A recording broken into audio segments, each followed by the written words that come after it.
And we're on. Hey. Fun. This is the Elite of Wrestling. This time it's just me and Noah.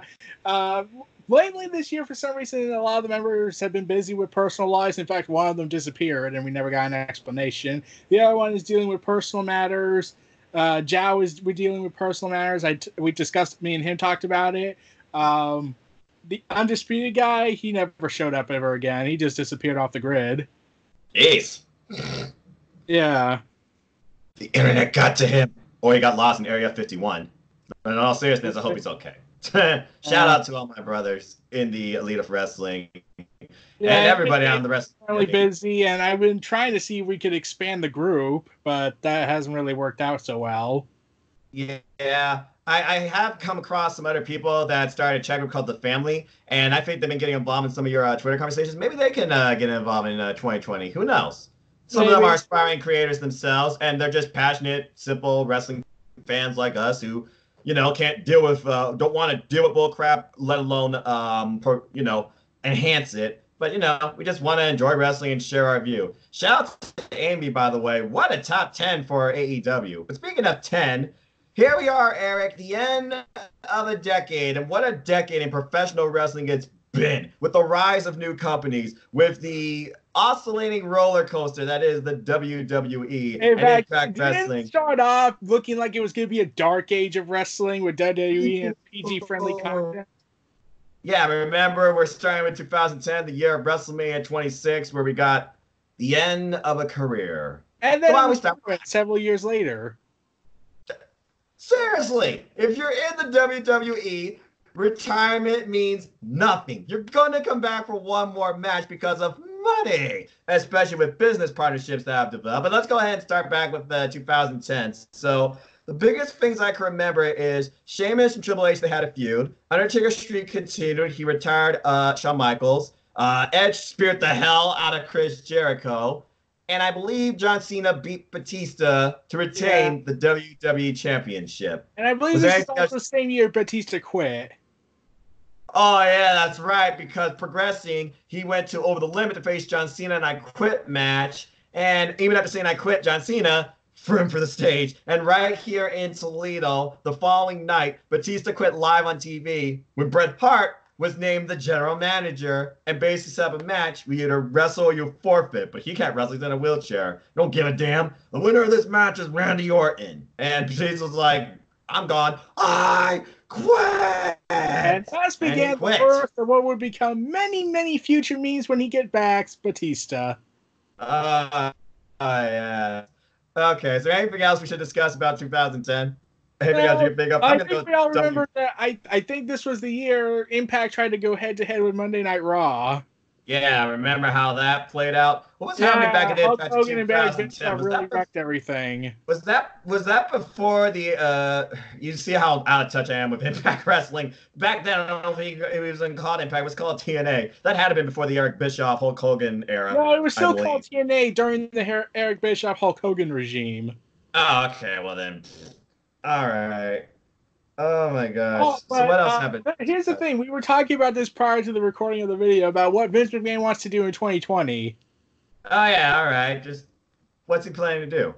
Well, he wants to finish the feud with Roman Reigns and Baron Corbin. Hallelujah. Yeah. Give me a hallelujah on that. Special match. Special match. This is a match we've already seen. Wait, what? No, it's more like the, oh my god, how did you think this was a good idea? Oh my god, please tell me this is just advertisement, and then they're going to cancel it before it happens. Please tell me it's not the dog color match. No. That actually would have been interesting.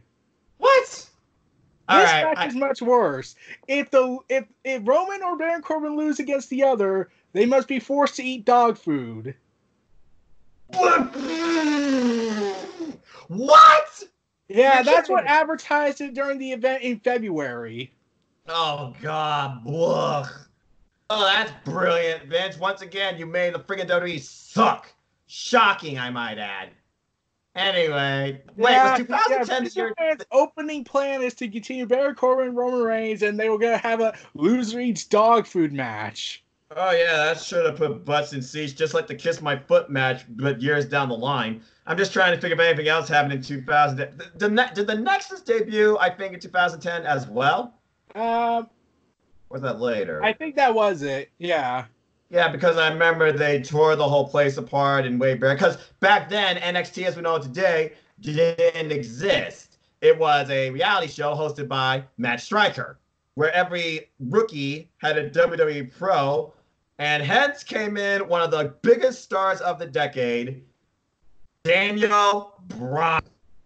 Yeah. And we all know how the Nexus stuff worked out. Like John Cena, because he has an ego like the size of Hulk Hogan, was like no, I think they should lose. They DDT me on concrete, and I somehow beat the two. Mm-hmm.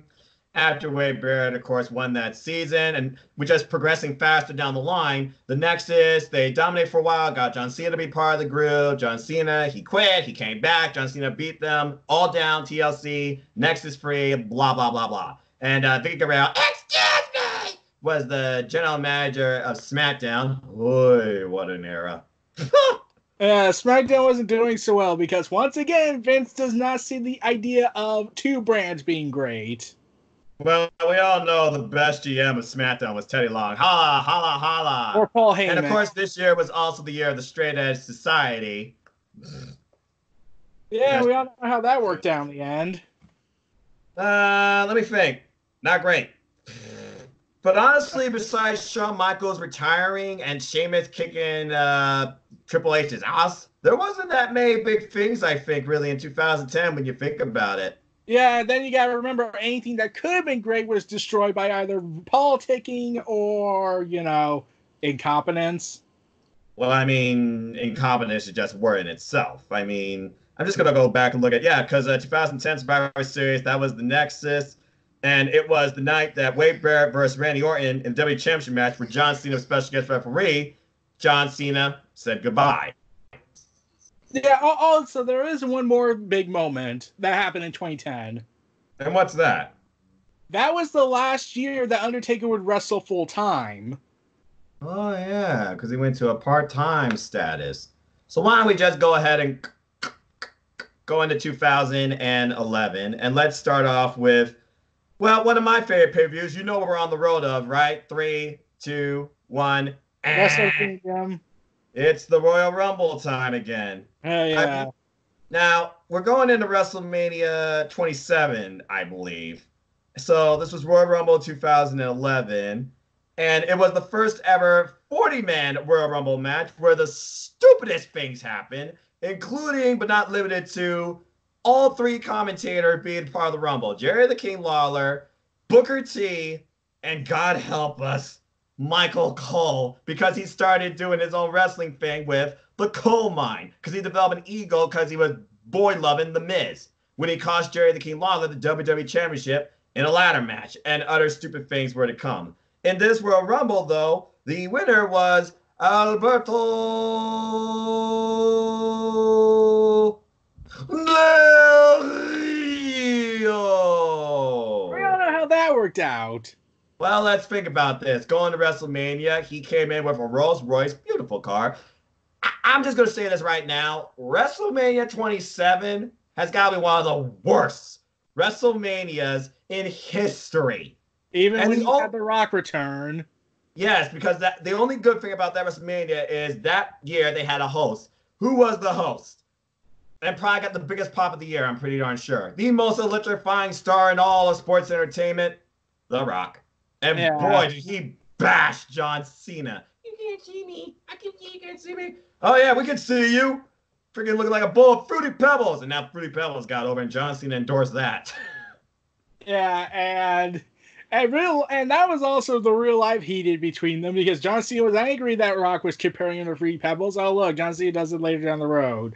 Yeah, or went back throughout their entire feud, they went ahead and had Cena mock Hollywood Rock and how he abandoned the WWE, how he abandoned the fans, only to do that years later and become a hypocrite. Well, I mean, honestly, you can't be surprised about that. I'm just saying. Now, refresh my memory, because I think it was either this year or we may have skipped the one moment that did matter in 2010. When was CM Punk's infamous pipe bomb. Was it this year? 2011. It was 2011. So let's go past WrestleMania because you're right. They already set up the main event for next year's WrestleMania with John Cena and The Rock after they destroyed what became known as the Core after the Nexus fell apart. Go figure. But let's go ahead and fast forward to Las Vegas, where we got probably one of the most iconic moments in all of promo history, especially the decade. CM Punk's infamous sit-down pipe bomb during Raw Roulettes. Now, you as a man of storytelling, with the way your mind works, breaking everything down, seeing how the business works, Eric, break down to me your thoughts on that infamous pipe bomb promo and CM Punk being cut off. Well, let's see. Here's the best way to describe it.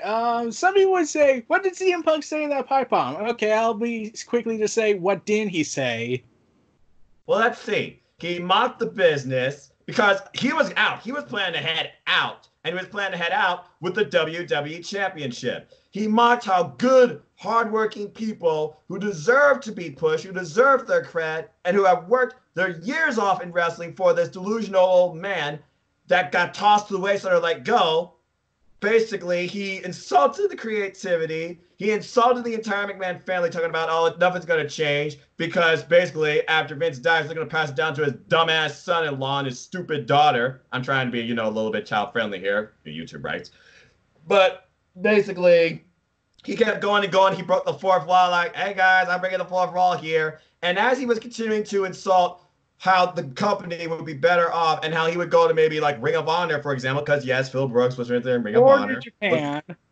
Look it up. And he dropped both those names. Look it up, folks. A lot of people you see in this decade, they started off in those companies and came here. We're going to talk more about that soon. Yeah, but anyway, here's the thing.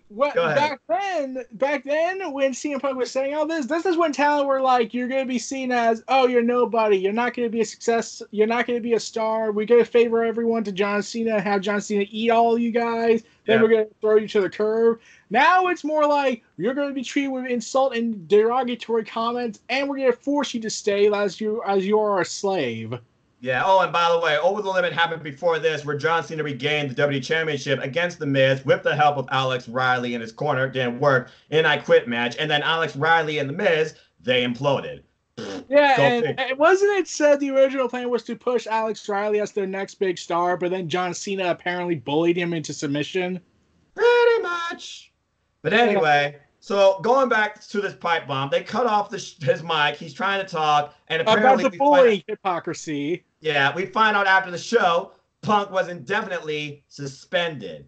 However, he still had a match set up against John Cena for WWE Championship, and John Cena respected Punk because all he was doing was express himself as a fan, talking about his words. This was really the transition period of WWE's of 40, per se, because this led to CM Punk being reinstated, but Vince says, if you lose at Money in the Bank, the WWE Championship, CM Punk, you're fired! Yeah, when I heard that, I was like, okay, there's no way Cena's going to lose now because they never do that. No, and John Cena is the top guy in the company. No one is bigger, they say, than the WWE, but John Cena pretty much was the WWE. So we fast forward a little bit. CM Punk's back. He's in the ring now with a megaphone in case he gets cut off. And basically, he's just red hot. The crowd is just eating this up. Eventually, we get contract negotiations live on Raw in the ring, and he literally humiliates Vince to the point that he has Vince apologize. And once again, brings up stuff that are now timeless now for fans. Like, even today, they still quote everything CM Punk said. Like, when Vince yells out, I don't give a damn what you people want. That's the problem, Vince. And he literally got him to say, I said I'm sorry, you son of a bitch. And Punk was like, hey, Vince, apologize to CM Punk. Then he was asking, like, I want a private jet. I want my face on the turnbuckles. I want ice cream bars. And then basically the movie. Yeah, and then basically they're jockeying, and John Cena comes out and says, you both riding like kids. No, I want this. No, I want that. No, I want this. And basically John Cena with his rah-rah speech, Punk turns it against him, causes John Cena to punch him when he insults his home sports team as compared to the New York Yankees. And that causes CM Punk to literally rip the contract. This is the go-home for Money in the Bank, 2011. Only one moment mattered here, but I will say this. There was a Money in the Bank ladder match, and the winner, of course, was Alberto Del Rio. This was also back then when they had 2 Money in the Bank ladder matches, one for each brand. Yeah, one for the WWE Championship and one for what was becoming insignificant to Vince, the big gold belt. And that belt will always be timeless, I might say. But anyway, I believe it was Damian Sandow who won the SmackDown one, but we all saw how that worked out. But basically, Cena. Yeah, Alberto Del Rio won the Raw one, but who cares about that? Because the only thing people care about for Money in the Bank 2011 was the main event. Take it away, man. Your thoughts on CM Punk versus John Cena for the WWE Championship. If CM Punk won, he was leaving because he did not resign the building with the WWE Championship. And we all know what happened. Take it away. Like, we all came into that show thinking, like, there's no way WWE is going to let CM Punk leave with the title. It's unfounded. Like, even if Cena lost, they'll just find some way to screw Punk over. Yeah, exactly. But in the end, with John Laurinaitis was going to, they were about to pull a freaking screw job in Chicago. He was going to ring the bell. John Cena cuts him off, punches John Laurinaitis, which we all find out later who the hell this guy is, and he becomes a part of the show.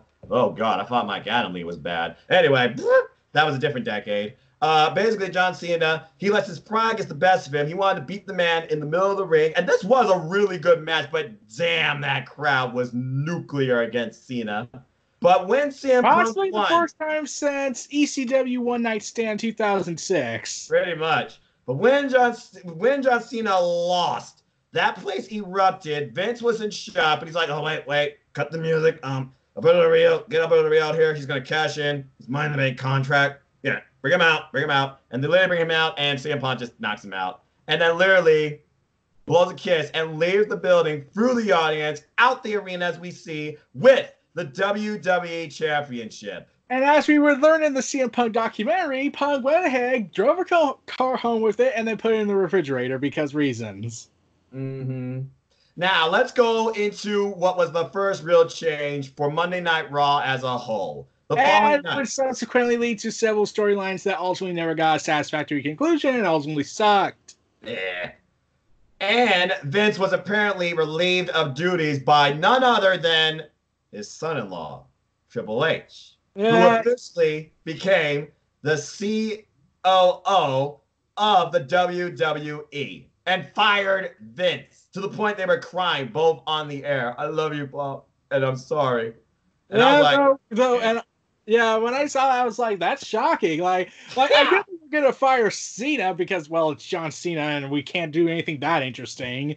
But but the idea that Triple H would depose his father-in-law in the way that they did it, I mean, like, looking at it now, I'm pretty sure if they did it now and Triple H was to do this kind of segment, I'm pretty sure he would not shed tears because he would probably just pedigree him, considering all the damage Vince has done to everything he's done.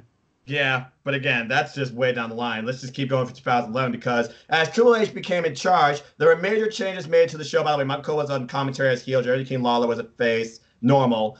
First off, we learned about R-Truth's descent into madness with Little Jimmy.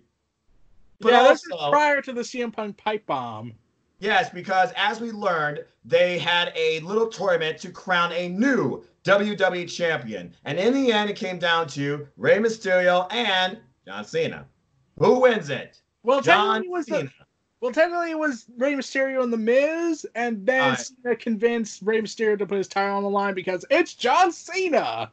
Yeah, and who wants to miss the WWE champion again back in this time? But there were also a bunch of other hirings that happened here, too. He brought back, Triple H did. It was fun while he was in charge for a little while. He brought back good old JR, Jim Ross, and John Morrison, a ghost from R-Truth's past, as they were like having a fun promo about, man, you crazy. But anyway, yeah, going fast forward for that tournament, John Cena wins, Rey Mysterio, mutual respect. What happens? Cult of Personality hits. That's one of my favorite songs ever. CM Punk came back, and he had the WWE Championship in hand, the original one. Both men, of course, raising their towels up. John Cena is flabbergasted. The crowd is cheering the hell out of CM Punk and booing Cena when he raises the title. And a lot of people looking back on that storyline was like, they should have delayed that return. Not give it 2 weeks. They should have done months of this. But that'd be too much like, right. Anyway, like everyone was assuming, like CM Punk did do some independent shows, but they were more like, hey, these are somewhat affiliated with the WWE financially, so he didn't really go to independent shows. He went to WWE funded shows. It was like if they were to carry out that promise, they could have done, and I have Punk show up for another couple of months. Here's an idea that some person wrote up on. Do you know an old wrestling site called WrestleCrap, as they call it? Yes. They had this what if storyline where what if CM Punk did not return so soon after winning Money in the Bank championship match. And one of the ideas they did was to have like Alberto Del Rio denouncing his Money in the Bank cash in and saying that I'm not cashing in on a pretend title, which Rey Mysterio and John Cena were holding. Right, because he was the true champion. But then we get a contract signed to crown the undisputed, that word's going to come into play later, WWE Championship between John Cena and CM Punk. They're, of course, jockeying words, and who's overlooking the contract signing? Triple H. Before this, though, we had a very interesting promo battle for several weeks concerning maybe a conspiracy is in the WWE between Triple H and CM Punk. Where, of course, we learn now CM Punk's endorsing Pipe Bomb as he kept insulting Triple H's wife. Yeah. Basically, like during SummerSlam, heading into SummerSlam, CM Punk said to Stephanie, like, I would shake your hand, but I know where that hand's been. And the crowd was like, oh. Triple H is, nonchalant, keeping it because he's a professional. He's doing this for the WWE Universe. And then, of course, following SummerSlam, where, of course, it was John Cena versus CM Punk for the WWE title. Who won? CM Punk. Bingo. For 30 seconds. But, after that, who tries to cash in? Alberto Del Rio. Again. With the help of Kevin Nash. Yes, and we're going to talk more about the Kevin Nash, como se dice, conspiracy, as the word conspiracy was really the word of this year, as there was a lot of jockeying back and forth as Raw became Raw Super Show, and Triple H basically ran both Raw and SmackDown. Yeah, and here's the thing. I think this was the last time they would do an event storyline like this up until the Authority storyline, and then they screwed it all up. Yeah. So anyway, as we continue through 2011, we learn more about the inner workings, about a conspiracy theory. Eventually, we get Kevin Nash versus Triple H in a sledgehammer hanging above the ring match. Yeah, and I was like, okay, so did Vince Russo write this part? Well, I don't know, but what I also thought was interesting was at first it was supposed to be Kevin Nash for CM Punk. And out of champions. And instead, it became Triple H versus CM Punk. If CM Punk wins, Triple H is gone. And basically, everybody tried to screw this match up. From Kevin Nash, from R-Truth, from The Miz. And boy, did R-Truth and The Miz have their own, fallout, too. As a team, and also. John Laurinaitis. Oh, yes, John Laurinaitis, who, of course, was never out there, but was like, Hunter, I think you're being unreasonable here. I may have to get in touch with the board of directors. And basically, this was the whole thing following through all the way up to WrestleMania 28 as we get into that. But anyway, before we go into 2012, is there anything else you want to take away from 2011 between CM Punk, Triple H, anybody? The Champions match, I have a guilty pleasure for it. It reminds me years later of John Cena versus Seth Rollins' match in that tables match that was a disaster. But here's the thing. It was like when I watched the Triple H CM Punk match, it suffered from having so many different subplots coming together.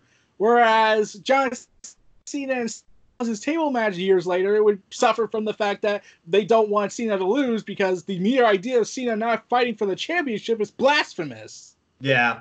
And let's see, 2011, we had Awesome Truth. Oh, that was the other highlight. At 2011 Survivor Series, we had a special tag match where John Cena got to pick whoever he wanted to be his partner after all this bullcrap that's been going on. Who does he pick as his partner? The Rock. The Rock. And that was the main event of Survivor Series 2011 in a very meh match, to say the least. Any thoughts on that match? Here's the thing. There's a thing about that match. CM Punk talked about it on the Colt Cabana podcast before the huge fallout between the two friends happened. Oh, yeah. Okay, CM Punk says that due to the fact that the Survivor Series pay-per-views didn't do well with The Rock and Cena on the match, they went and blamed R-Truth and Miz for it, saying that it's your fault. It's definitely not because we sucked at storytelling. You suck.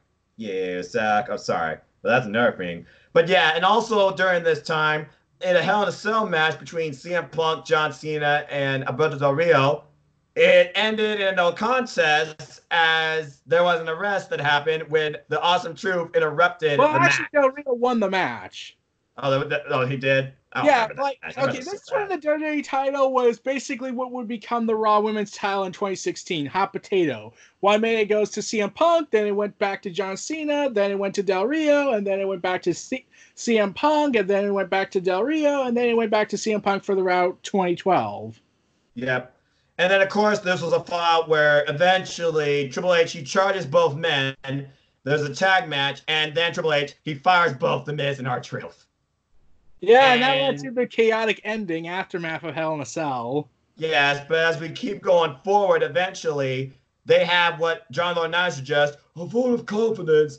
And unanimously, everybody there claimed it was an unsafe work environment, and they voted Triple H, no confidence. I was looking at this, and I look back on this angle, and I was like, I wonder what would happen if they did it now. And they were legit about their thoughts. Yeah, but you know that you can't do that because you know what might happen. But anyway, fast forward, eventually Triple H... because Vince likes to operate with having a gun to everyone's head. Pretty much. But anyway, following this, we have a very interesting opener to the following week's Raw where the entire place is empty except for fans. The whole back area, everything. But who comes out of a door? Triple H.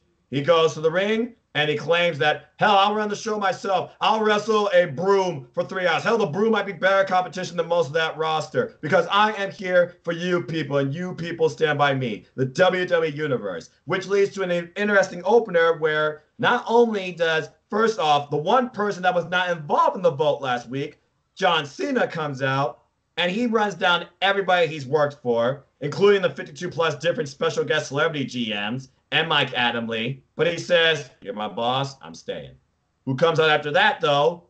Sheamus, who says, not a problem, you didn't go to a lawyer, you basically confronted me face to face, and I'm not afraid to admit, you gave me the worst ass kicking of my entire life.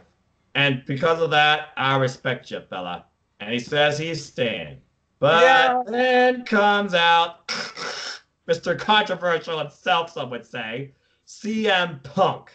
And this was quite an interesting promo that led to, well, what an opener. Take it away.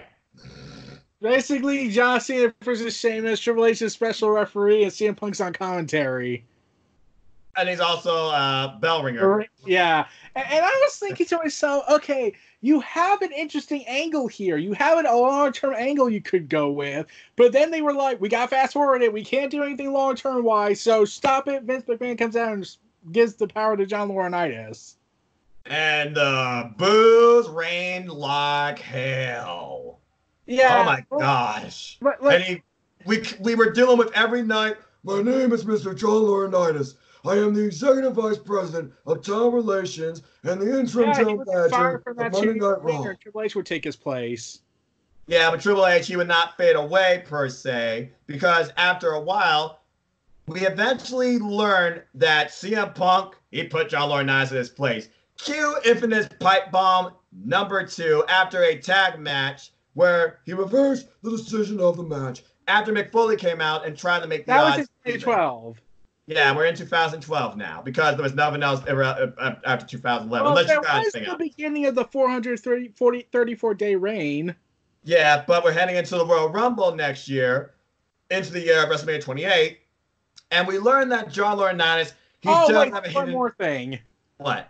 When I was doing my research over what happened in 2010 and 2011, there was also, the Immortal storyline. Oh, that's when it kicked. Oh, God. Is there anything you want to talk about TNA Impact Wrestling from those 2 years? Well, basically, I was like, okay, why is Hulk Hogan still wrestling? Why is Eric Bischoff running the show? Why is everyone being stupid? Why is AJ Styles in the back burner? Why is Ric Flair still wrestling? Why are we having a repeat of Starrcade '97, except it's worse than it was back then? Because you have Eric Bischoff in the centerfold. Because really it wasn't Eric Bischoff Hulk Hogan's company. You know damn well this was Eric Bischoff's company. And Hogan's, they were basically running everything. And Yeah, Dixie but you Carter got just left them because she's a fan of them. yeah, And she then lost like, control. yeah, then you got the controversial no victory road between Jeff Hardy's little incident. Oh yeah, when Immortal was fully formed, I got the new belt. Jeff Hardy went dark, and we had this faction, and I was Yeah, like, and then "They Jeff are was coming! completely 10, 10, 10." Oh, you're yeah, right. They did and have Jeff stuff. Hardy was incredibly on drugs at the show, It and was a they had to. dark era until someone came in to try and be, like you said, WCW, basically save the company. Who comes in and challenges Jeff Hardy for the freaking championship? Sting. Yeah, and I was like, okay, so we're really doing the NWO thing, okay. Yep, and he wins. He wins the title in Yeah, record time, I might add. and then you gotta remember, like around this time, I believe my research was correct because I wasn't watching it at the time, but this is when New Japan's rebirth commenced with Hiroshi Tanahashi.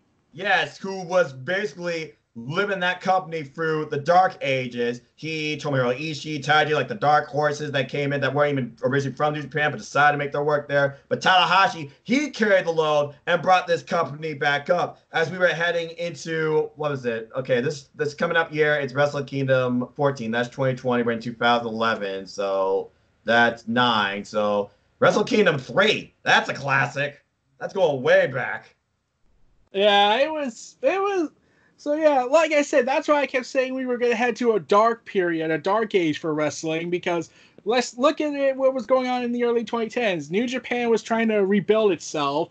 Impact was on the huge decline. Ring of Honor was sort of there, and WWE was this PG kid-friendly content. Yep. And so we head now into 2012, where on Impact Wrestling, you have Sting trying to take down Immortal, remind Hulk Hogan who he is, get rid of Eric Bischoff, and you have Immortal within themselves breaking down as Fortune breaks away, supports Sting. Sting eventually loses the title to Mr. Anderson, but then he gets it back after causing madness, and eventually Sting goes Joker crazy. Yeah, and we all know the most impactful moment of that era. Do you remember what that moment was? It became Hulk Hogan versus Sting at Bound for Glory. No, not that. That's just a repeat. I'm talking about the iconic moment when Eric Bischoff was afraid of a crow. Oh yeah. To be fair, that crow probably would have scared the daylights out of me too. You stay. Ah! And because he claimed that he was the network exec, as there was a network exec working behind the scenes. And we find out later who that guy is. Mick Foley. And he says, wrestling matters. I just changed the name of this company because you all ruined what TNA was all about. He changed it from TNA to Impact. I just did. And then he also brings someone back for a special showcase match to be partnered with Kurt Angle. Nobody else but, rest in peace now, the ninth wonder of the world. Or, hey, excuse me, China. Yeah. Man. That would be her last match, unfortunately. Yeah, R.I.P. Anyway. And then I remembered something else. This would also be around that same year we would get the legendary Bobby Roode reign.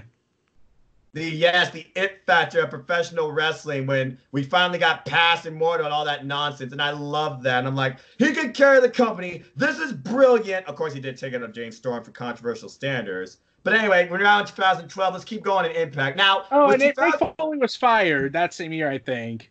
Yeah, and also because mocking TNA say, hey, we had a no audience attendance. We had a no the 1999 Boiler Room Brawl before the Super Bowl halftime show. Yeah. He fully said that he felt like there was more people there than there was actually at the Impact shows, and then he got fired for that. Yeah. Bottom line, Impact went through transition that most people tend to forgot because really the only thing that mattered was the Impact of professional wrestling during the times when 2012 and 13, and then they completely And it looked reformed like again. they were heading for bankruptcy. Because that Bound for Glory didn't do so well, even with Hulk Hogan versus Sting, which was a very lackluster match. And then you had Garrett, which was Eric Bischoff's son, as he was the ref. He turned on his father, started his own crew. We had a lockdown match. Eric Bischoff eats guitar over the head. He gets fired. And then Eric Bischoff gets the ultimate send-off in the Shed of Shame. Oh, God. Yeah, and then we got the whole Aces and Eights a year later. It was kind of okay. Let's go back to WWE, though, as we're in 2012, because no matter what happened, even under People Power, WrestleMania 28, it led to two things. Well, no, excuse me. 28, yeah. It led to, I guess 27 did have one more iconic moment. I'm so stupid. I'm sorry, folks. The Undertaker and Triple H. Correct. And that was The Undertaker's most, I guess you could say, brutal match, because psychologically, he felt like he lost, yet he won. Yeah, because he couldn't leave in his own power. I always kept hearing stories about WrestleMania 27's match between Taker and Triple H. Like, there was a constant word going around that Undertaker was injured or that he suffered a minor heart attack. Yeah, well, I mean, he passed down. He was left on that gurney. And then he comes back after John Laurinaitis' hidden agenda almost screws him because he threatened to screw CM Punk in the Royal Rumble after CM Punk basically insulted him and says, "You're pathetic. I achieved more in 1 year than you have in your entire life. You're just a corporate yes man. You couldn't make it as a wrestler. You traded in your lame-ass tie, frequently lame-ass suit." Then Mick Foley called him a pious, self-righteous sycophant, which is just New York best time starter talk that he's a kiss ass. And John Laurinaitis, he broke down. "I'm sick and tired." He hit Foley in the head. He receives a letter. And basically learned at the Royal Rumble, you screw Punk, you're fired. What does he do to solve this? He makes himself a second referee in the match against Dolph Ziggler for the WWE Championship. Yeah. And CM Punk retains. Shocking, right? Uh-huh. Anyway, Elimination Chamber happened. Bleh. Because the big story here was John Laurinaitis. He was about to be fired by Triple H, who came back. There was another story going on in 2012. What? Rise above hate.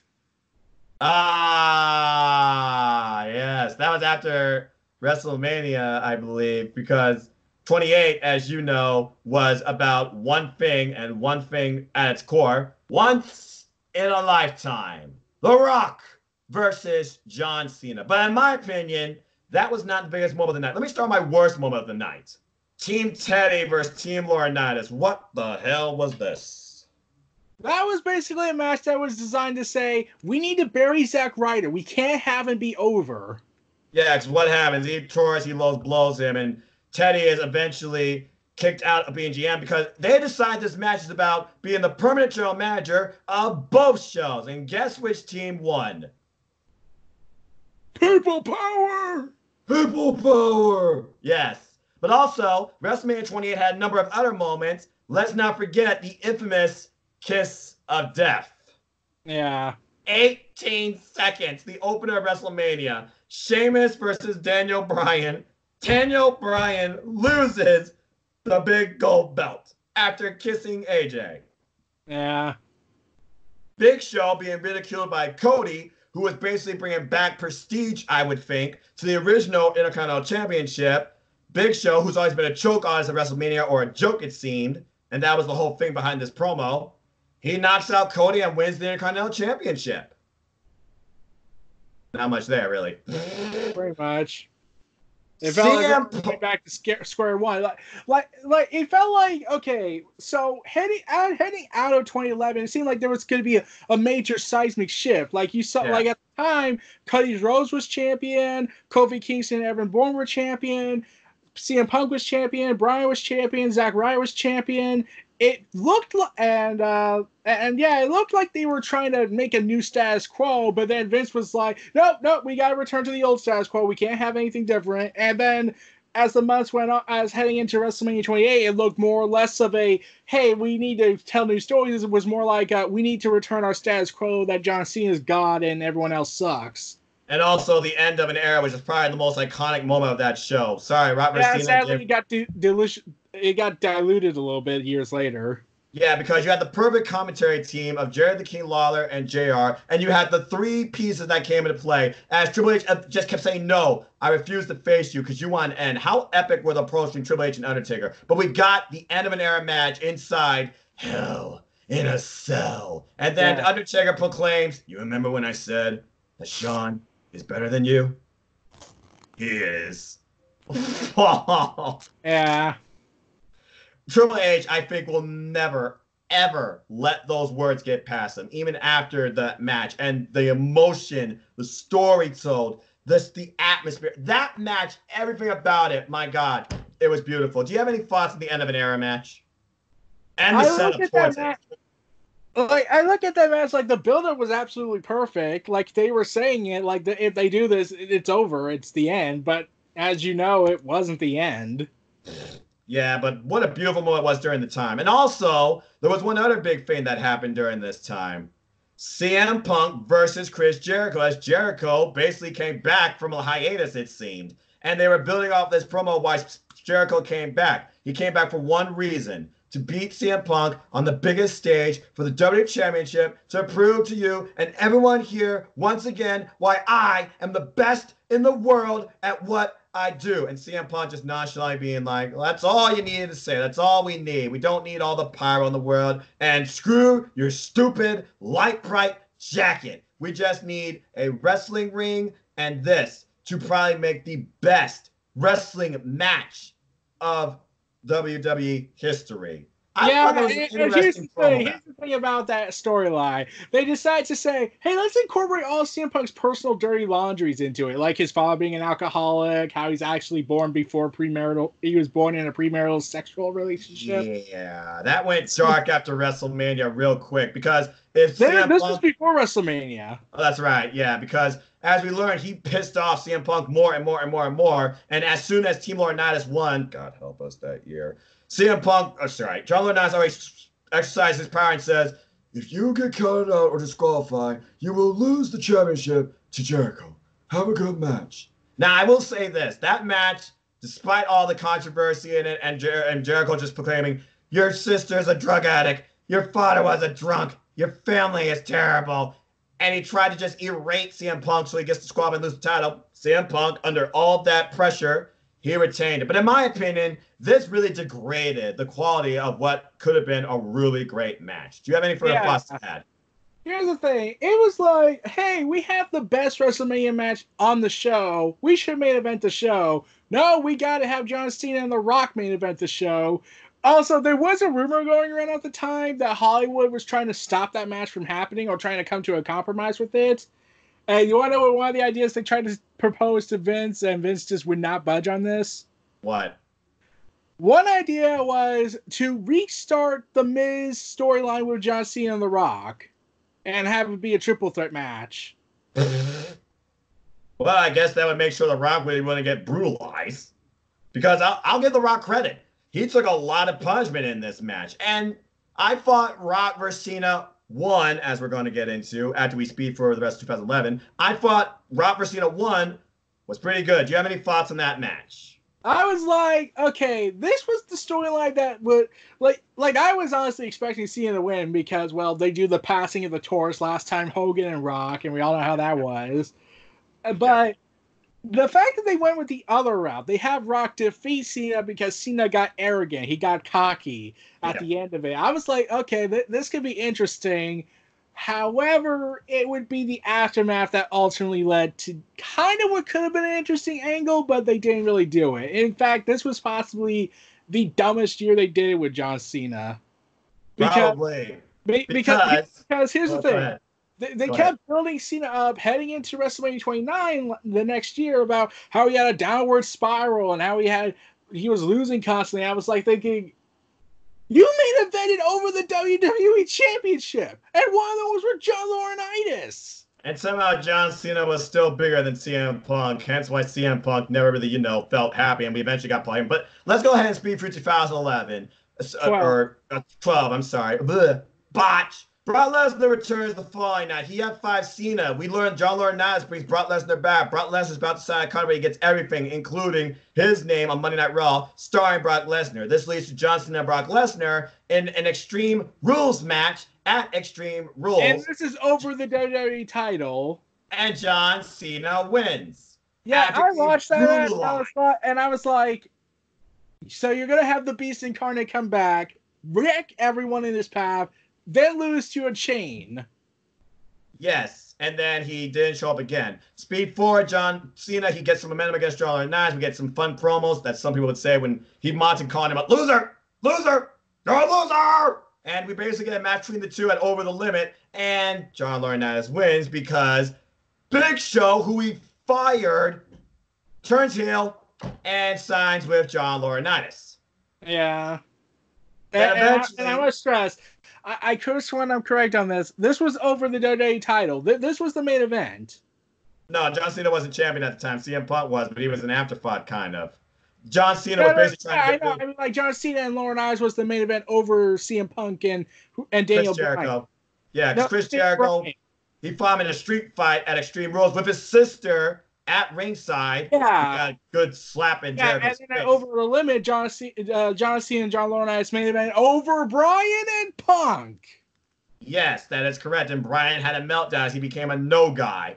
And eventually, John Laurinaitis, he gets fired, thank God, in a stupid steel cage match where Vince McMahon is there as well. And both men are trying to screw each other over, it seems. But eventually, John Cena, thanks to Brodus Clay's help, who Big Show also attacked, and Kobe's help, who Big Show also attacked, they get rid of John Laurinaitis, and he's fired, gets FU head suit, white shirt, and the cheesiest music ever. Oh my God. Yeah, I looked at that and I was like, okay, look, I'm glad it's over, but wouldn't it make sense if, I don't know, CM Punk, the guy you've been building as the Stone Cold to Laurinaitis' Vince McMahon attitude, shouldn't he have been the one that ends the reign? You would think. But anyway, John Laurinaitis, he gets one more match in on the following Raw. He pretends he's injured, so David Otunga finally leaves him too, and John Laurinaitis is finally gone. But now, we need another general manager. So, guess what? This is the year, folks, of Raw 1000. And the death of our enjoyments. Because what happened during here?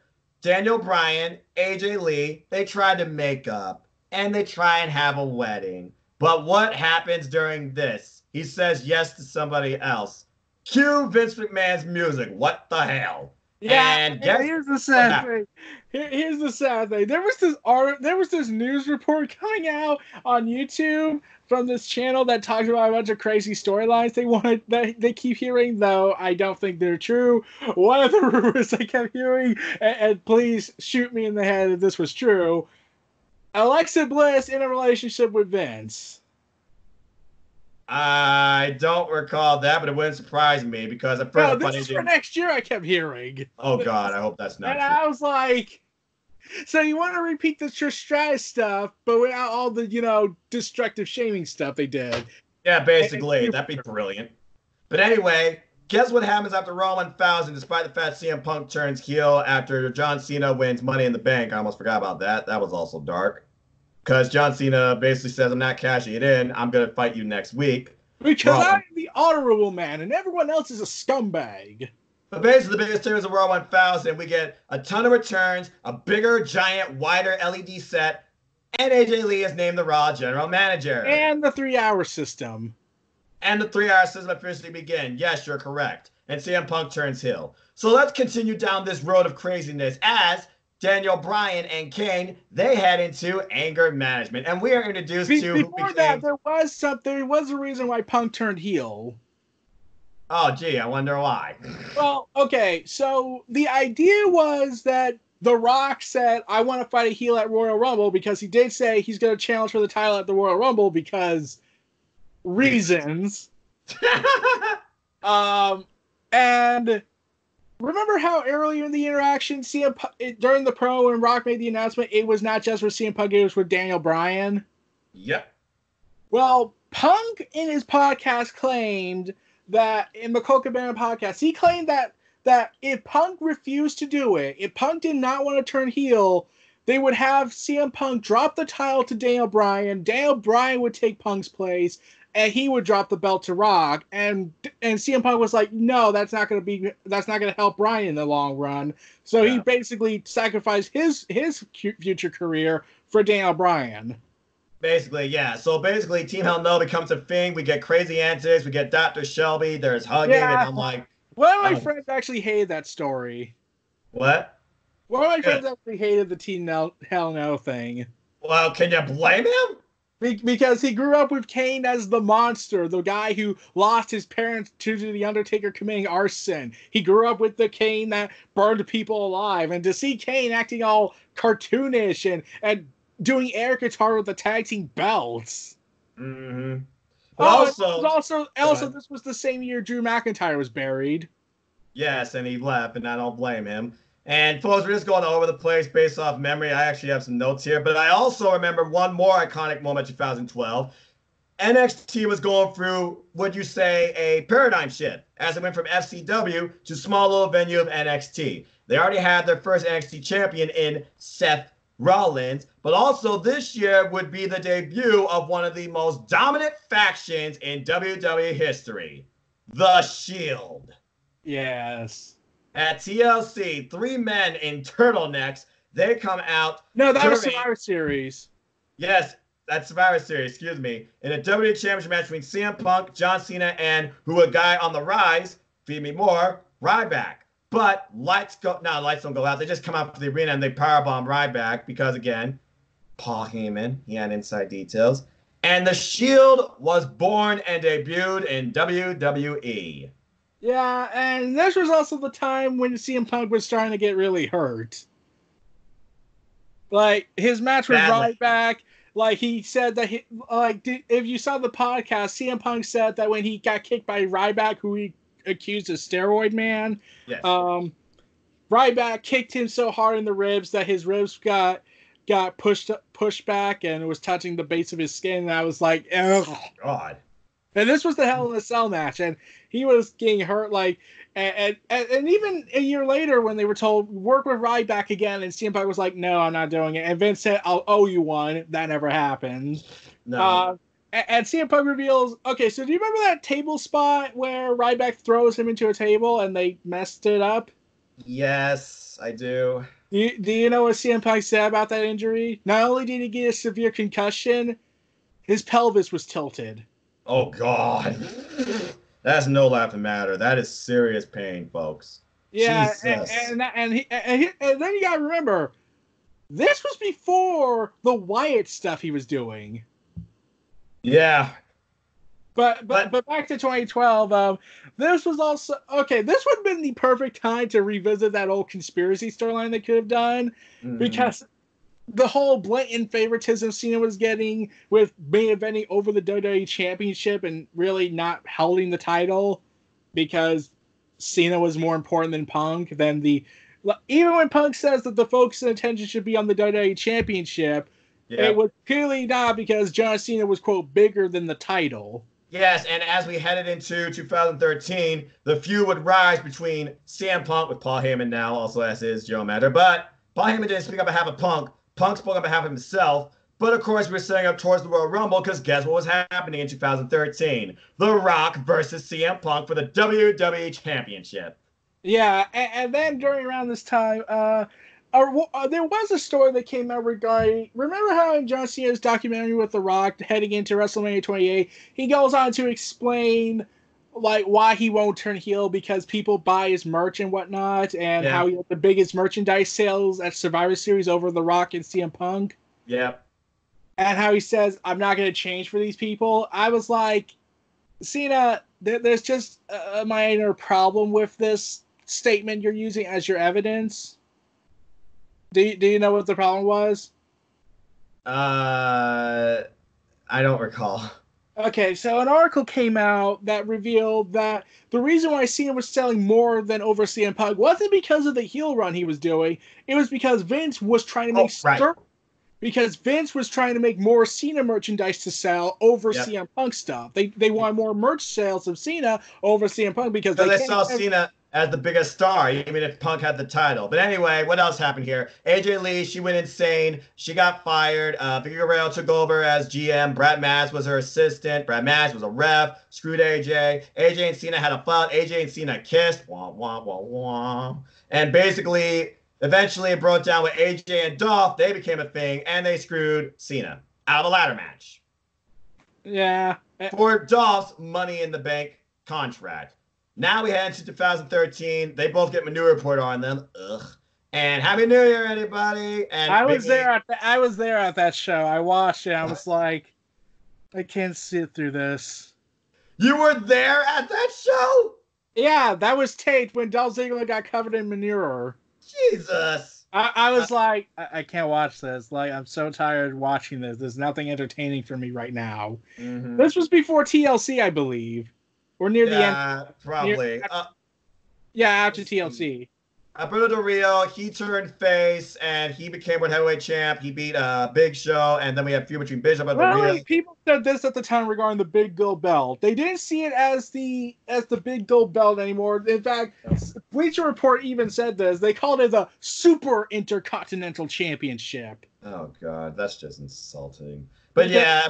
Because that's what I felt like it was being treated as. It was like the B title. It was like, you're the world champ, but really you're not the world champ. Exactly. And so we go on to World Rumble 2013. Big Show, Alberto Del Rio, they compete for the World Heavyweight title. Alberto Del Rio wins. But let's just go to the other thing that really mattered here, and that was the Royal Rumble. Because the first two was Dolph Ziggler and, to Dolph Ziggler's surprise, Chris Jericho, who we find out later, Vicky Guerrero was the one who brought back because piss off AJ Lee. Anyway, this Rumble happens. There wasn't, I think, any really major moments here I can think of, honestly. But who wins this Royal Rumble and cements his full comeback? John Cena. And I barely call it a comeback. Like, what were you doing differently? You main evented how many times over the WWE Championship? This isn't a comeback. It's just a repeat, same verse, second verse, same as the first.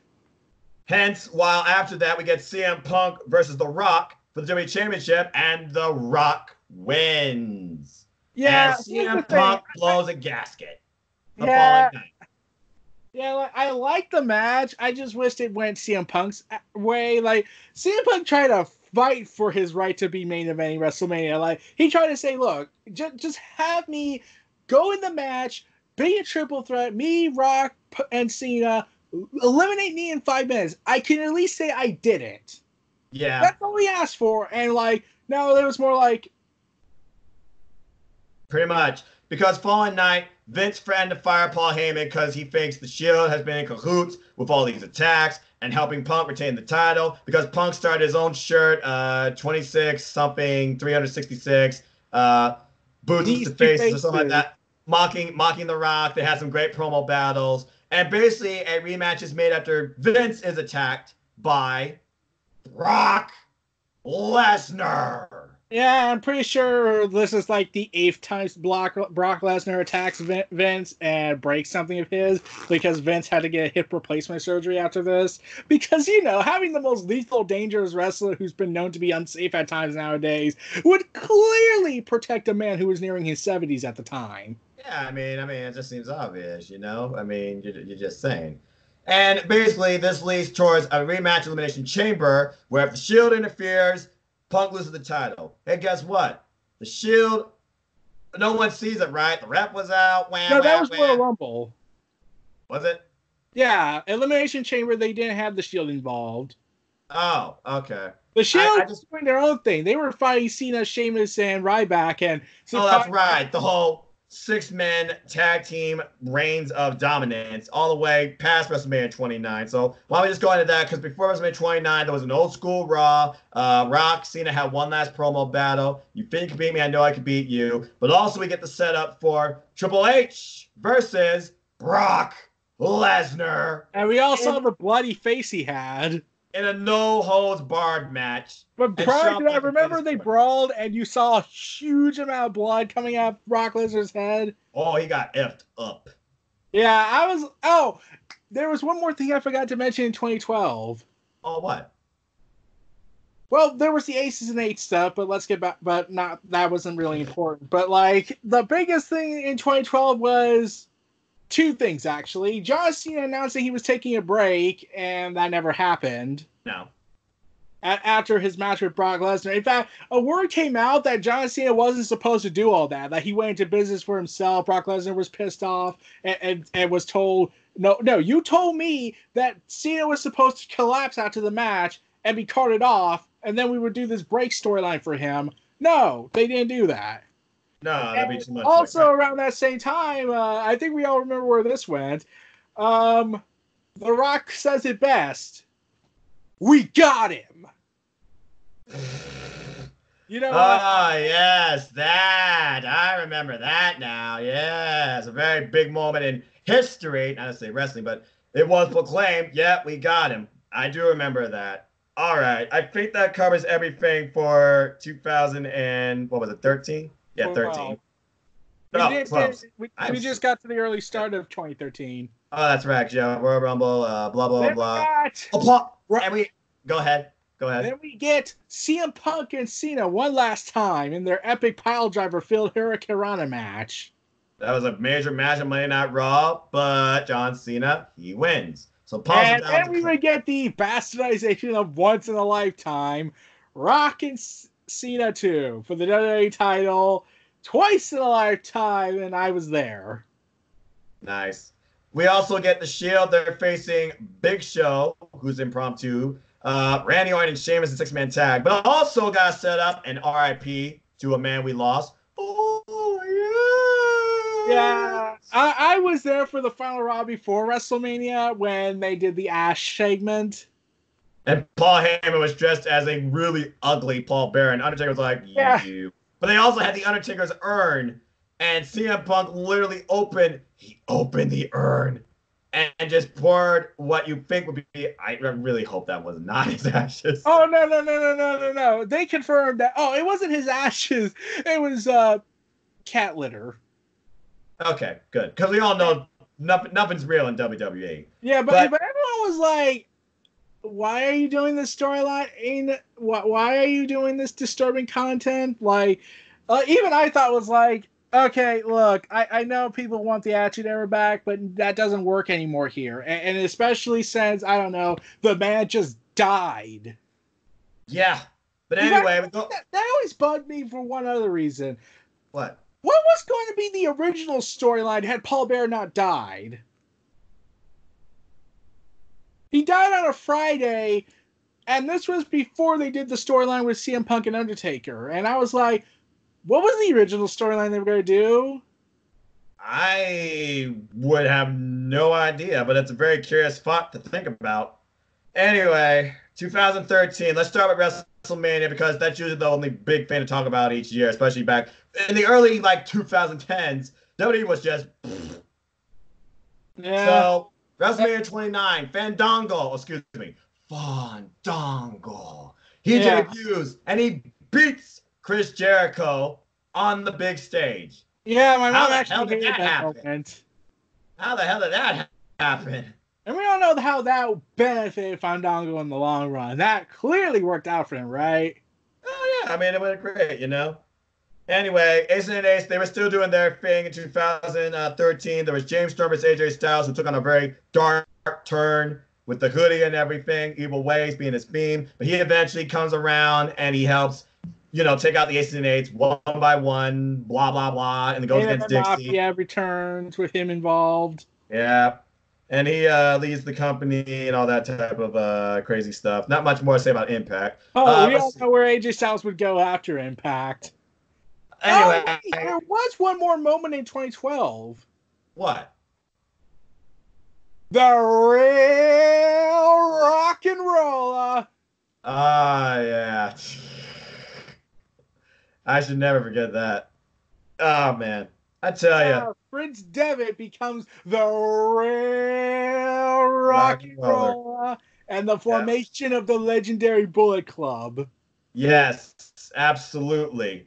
Too sweet for life, man. And boy, was that a pinnacle moment in wrestling history. as we continue down the roads of Wrestle Kingdoms, and we're going to get to Wrestle Kingdom 8 when we get to 2000, what was it, 14. 2013 was Wrestle Kingdom 7, and it had a double main event. Shinsuke Nakamura and Kazushi, apologies if I screw up these names, folks. Kazushi Sakuraba and Hiroshi Tanahashi versus will be one of the strongest rivalries of this decade, Rainmaker Kazuchika Okada. Yep. And you also had, of course, the wrestler Katsuyori Shibata versus Togi Makabe. This was really when Wrestle Kingdom was back on the up and up, and New Japan Pro Wrestling was getting back on the rise. And of course, the ace who owned January 4th for main eventing Wrestle Kingdoms year after year after year after year, wins, losses, whatever. I believe it was it Wrestle Kingdom 7 that he beat Okada first, because Okada didn't beat him initially. I don't remember. I didn't watch New Japan at that time. You didn't? No, I got my start when Jericho showed up. And okay. Saga happened. Gotcha. Anyway, looking at the news, yep, Hiroshi Tanahashi, he was the guy that won. He had all those people with him, and he won like a trophy and everything like that. And the event was actually called Evolution, actually. Let's see, Wrestle Kingdom 29, WrestleMania 29. There was another major moment in 2012. This was a small moment, but this would pave way to the birth of a new universe in WWE. NXT? No, this was prior to the rebranding of NXT. It all starts with a simple man, no pun intended, where he says in a creepy environment with a guy behind him saying, "I hated my daddy." Oh, man. Go ahead, talk about it. I know what you're talking about. The birth of Bray Wyatt. Yes, the man in the rocking chair. And who implied he murdered his father. I want to hear a story. Down, let's go down. I was watching, I was like, okay. Yeah. That was some crazy when we shit. get to his arrival in the main roster. We're here. Yeah, because they became part of the main roster, and honestly, I don't think there's anything else to talk about 2013. Let's see. Triple H beat Brock Lesnar. Well, there was a major thing. What? Yes. Yes. The yes movement. It started after, because Triple H eventually he gained power, but then he became, well, dickhead. After, Brock Lesnar beat his brains in with a sledgehammer in Extreme Rules with a silver sledgehammer, I might add. But then we also had, I think this was the year we also had one of the best matches of the year. CM Punk versus Brock Lesnar. Yeah, and then you gotta remember, around this time we also had gotten The Undertaker taking on Dean Ambrose, and The Undertaker Team Hell No facing The Shield on Raw. Yeah, and of course the Shield will continue their dominance all the way through this year, picking up gold, all three members, the tag team titles, and Dean Ambrose, of course, becoming United States champion, and Big Show will become Stephanie McMahon's bitch. Yeah. I'm not wrong, am I? You're not. Okay, then. Sorry. Hey, someone had to say it. Okay, so let's see. John Cena, he regains the WWE Championship against The Rock, and we never see The Rock again. But the 40, they make John Cena the cover boy for the WWE video game, and John Cena does not want to be their boy. He wants to do things the hard way. So what happens? They put him in a match, basically, for his title, and we get a bunch of craziness through this year, including, but not limited to, I'm trying to make sure I got my words right here. Oh, no, wait, that's next year. I'm sorry. What did John Cena I was going to say, I'm pretty sure that was next year. Yeah. Did John Cena when they had the song constantly playing, "Won't you follow me into the jungle?" And I was like, when is that music going to stop? Shut up! That's all I got to say about that. So, yeah, the Yes movement started becoming a thing. In the fall, Triple H became a heel, and we have Authority 2.0. Yeah, it was basically McMahon Helmsley era, but not as good. Yeah, pretty much. And more overstaying. Ugh, boy. But yeah, started off promising, and then they completely wrecked it. yeah. But we also got the arrival of the Wyatt family. True, and that also, I think we're just good to go into the next year at this point. And here's the thing: there was a story. Remember when Bray Wyatt was attacking Bryan and Punk and yelling out how the devil made him do it? Yeah, I remember that. There was supposed to be a payoff to that. But of course, there really wasn't. The payoff was originally going to have involving Triple H and how the Wyatts kind of look at Triple H as the devil. Yeah. Yeah, and I was like, so basically Triple H has somehow gained the influence and power of the Wyatts in the Shield. We all know how that led to. Yes, and eventually Randy Orton becomes the authorities top guy and becomes the WWE champion. And then we get the John Cena's out for a while with injury. He comes back, wins the World Heavyweight Championship against Alberto Del Rio. But then we get Randy Orton and John Cena, and what do they decide to do? We're gonna make history. We're gonna make the two titles become one. Oh yeah, because that's never happened in WWE.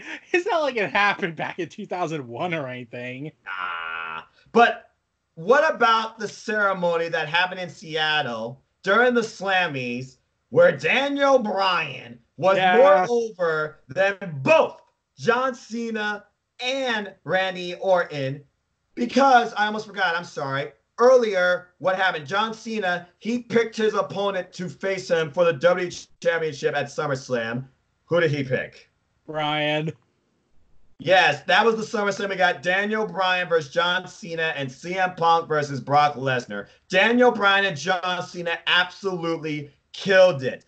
And Daniel Bryan, he ascended as Triple H was the special guest referee. But what happens after the match?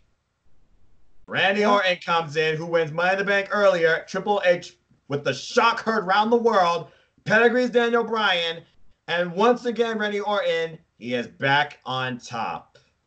Yeah, and then we got the most what the moment in WWE Raw history, because this was the thing that confused me. Remember when we finally got the Raw in UK, the first confrontation of the Shield and Wyatt family, and everyone just exploded like it was the Justice League versus the Avengers? Exactly. And I told you this on Twitter, like it was something was shocking about this. Do you remember what I told you? That Vince was so desperate to keep them apart and wait for the right time to finally get them to fight. Yeah, and he waited until next year because what happened during the rest of the fall? Randy Orton remained on top. Kane went corporate, and I still couldn't believe that happened. And basically, the Shield kept doing Triple H's bidding. Daniel Bryan fighting. He gets a championship match at Night of Champions. He gets a championship match at Hell in a Cell, with Shawn Michaels being the freaking special guest referee, and he hits Shawn Michaels. There was also Battleground. Yeah, Battleground. Well, no one remembers Battleground. Let's just be honest here. Oh, wait. Didn't the power go off at Battleground? Yes, it did. Yeah. And then I remember, and I was thinking two things that night. One, basically when I heard that the power went out, because I was still in high school, and I hated every moment of it. I recall I was thinking to myself when this was happening, was like we're gonna blow up the building. I don't want this show to go on anymore. Yeah, stop this! Power SB was screaming at them, saying this show sucks. Yep. Also, one other thing was, let's see, around this time, when I was saying what was the most confusing thing they did was Survivor Series heading into it. They had a chance to tell possibly the best Survivor Series match at that time with the Usos, CM Punk, Bryan, Cody Rhodes, and Goldust taking on the Shield and Wyatt family. Mm-hmm. But instead, they didn't do that on Raw, and I was to this day, I'm like, why? Also, Big Show got fired, and he got a championship match against Randy Orton and lost. And that was Survivor Series. That time period. In fact, here's the thing. Vince McMahon, it did come out in a report, it was on Bleacher Report as well, that it was said that after Vince McMahon ultimately decided not to do Big Show with Triple H, which they've been building up for months, because Yes. of course they did, Vince Yes. McMahon actually reportedly was saying to people backstage, I'm expecting fans to forget this match from ever happening. Yeah, good luck with that. Big Show lost, by the way, and then TLC, Randy Orton handcuffed John Cena. He became the WWE World Heavyweight Champion. And Yeah. I don't think there's anything else to mention about 2013 for WWE, unless you got anything. Let's see. I believe. No, wait. That's next year. That's when the network launches. Yes, we were on the rise of, and I've been subscribed since day one for other reasons we'll talk about.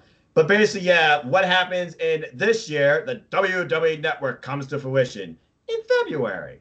But let's go ahead and first talk about the Royal Rumble, because boy, did they screw the pooch on this one. The Yeah, opening match. In fact, for a lot of people, the Royal Rumble was declining since 2010. Like, the last time anyone felt like the Royal Rumble winner was right was, well, Edge. Yeah, we Yeah, and like that. after that, it was 2011, and like the original plan was Jericho was going to win, but then Triple H convinced people backstage to say, no, let's have Sheamus be the guy for reasons that was never made clear. Then next year after that, it goes to John Cena again. Then the year after that, it goes to the returning Batista. And people were just waiting as they heard the countdown. Where is Daniel Bryan? He should be in the Rumble. He should win it. Yes, yes, he deserves to be champion. Because Freaka, 619. And we already had our best match of the night with the opener of Daniel Bryan and Bray Wyatt. What a match! Oh yeah, Bryan would join the Wyatt family to end 2013. That's correct. Open your eyes. Yeah, that was happening towards the end, and he was wearing this thing. I was like, oh my gosh. But then he tricked you. Yeah, and we got here's the thing about that storyline. Here's the thing about that storyline. They were actually going to originally have the turn happen at Elimination Chamber. That probably would have made more sense personally, because Yeah, but yeah. And you want to know the tragic thing about that moment when Daniel Bryan finally turned on New Age Outlaws, and they became tag team champions. What'd you say? Triple H brought back the New Age Outlaws, and they became the tag team champions. Yeah, but before that, Daniel Bryan. Remember when Daniel Bryan turned on Bray Wyatt and everyone loved it? Yes, absolutely. There's something tragic about that moment. What? What do you mean? Bryan doesn't remember it. Oh. Yeah, Bryan was reportedly suffering a severe concussion that night, and he has no memory of that night. Well, damn. That's he does not remember the War of the Crowd. He has to watch it just to get to know what the hell happened. Once again, Vince, you are a freaking idiot. Also, during this year, rest in peace to a living legend, Mae Young. She passed away. Yes.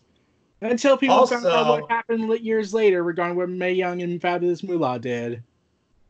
Yeah. Oh, jeez. But anyway, also during this year, Brock Lesnar, because it's WrestleMania season, he made a return. He faced Big Show in a match that basically was killed from the get-go. Yeah, and then we got the iconic John Cena versus Randy Orton round 5,062. Randy Orton attacks John Cena's dad, and the fans hated every moment of it. And Randy Orton, of course, retains the titles. Oh, remember how the crowd was reacting? Randy Savage, Savage, Savage. Like they were chanting for Macho Man. They were chanting for everyone but those two. Gee, you wonder why. Hey, guess who comes in and says, I have had enough of this match and we have seen it a million times. It's time for something new, damn it. We're here. Yes. Wyatt family attacks Cena. Yeah. And basically we get the setup for Bray Wyatt versus John Cena to Eminem's Legacy. And that was one of our first events heading into WrestleMania 30. But also, before that, we had a little bit of an unfinished business from back in November. Yes, and it finally came ahead. We're now in Elimination Chamber. And there's one match people remember from it. The ultimate confrontation. The Wyatt family versus The Shield. Yes, and that was possibly the best six-man tag team match ever. Possibly, I think it was. Are you kidding me? Like Everything you about that had was amazing. perfect, like to many people, they had the perfect build-up. They were kept separate by Vince to make certain that everything went according to plan. All their promo interactions were always behind cameras, and when they did cross, they never exchanged fists. They Yeah, just people were just stared each waiting other for down it. like it was the Wild West. And it finally exploded. Okay, so what else happened here? Usos, New Age Outlaws, they feuded Oh, for a there was one while. more thing. What? CM Punk quits. Oh yeah, that's right. Because he had the match. Also, I forgot WTLC 3-against-1. He won against Shield, and that was pretty much it. Because Royal Rumble, Corporate Kane, he got rid of him, and that was it. Bye bye. Yeah, and CM Punk to this day was still saying, "I am greatly confused why you want me to beat the Shield in a 3-on-1 match." Yeah, I'm And still. the plan was like, okay, you're gonna beat the Shield, but you got, and let's start the meme. You gotta make Roman look really, really Really, strong. really strong. Right, because we all knew the standout of the Shield was Roman Reigns, right? But anyway, at Elimination Chamber, we saw that match. The Elimination Chamber match, Daniel Bryan, he once again comes so damn close to winning. Who screws him? The Authority. And thus we get our build towards what was probably the biggest story-long WrestleMania story unfolding on the Well, night of actually, it up has to. three big storylines going on into WrestleMania. Yeah, We this is a got big. Bray Wyatt and John Cena, The Undertaker and Brock Lesnar, Yep. and Daniel Bryan and the Authority. Yeah, but let's figure about Daniel Bryan, the Authority, and how this builds. He calls out Triple H. He calls him out for a match. Triple H just jokes around. What does Daniel Bryan do? He occupies Raw with the Yeah. yes movement. That was insanity.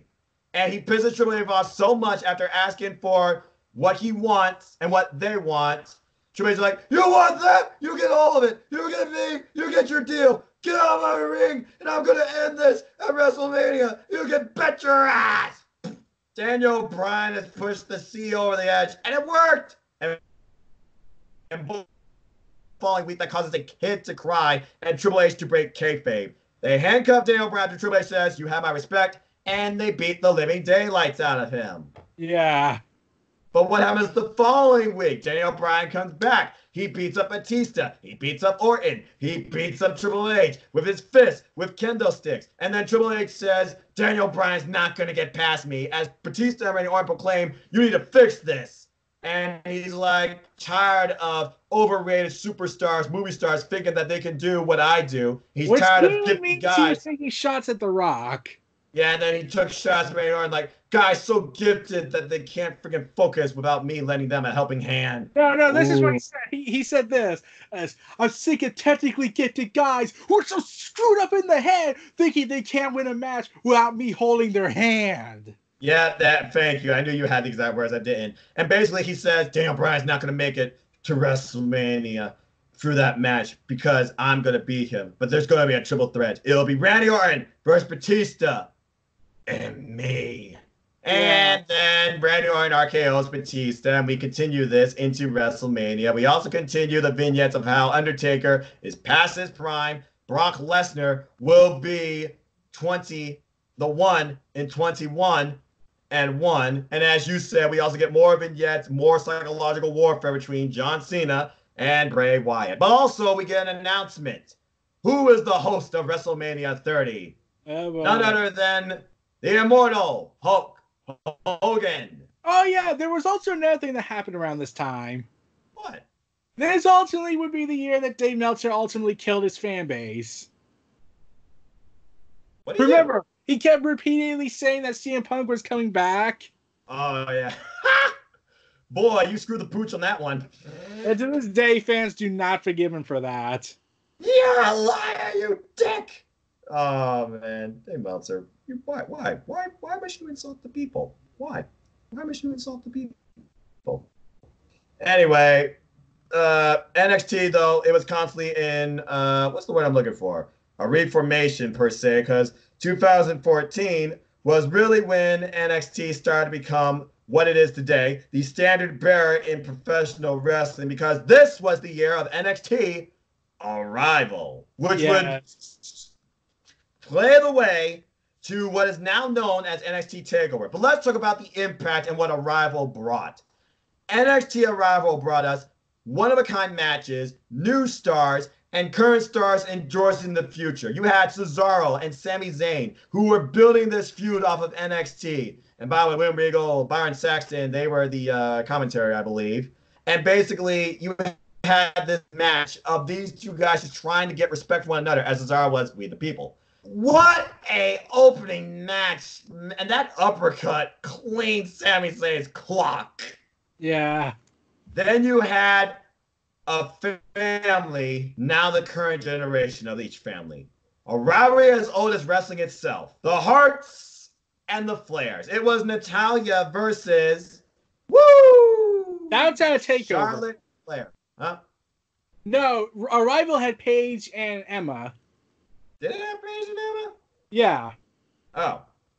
Really? I don't remember that. Oh! That's right. Charlotte and Natalya would be a few months later when Paige had to relinquish the women's title. Okay, yeah, I'm jumping the gun. I forgot Arrival, and then it was the first TakeOver. It was just called TakeOver, and you're right.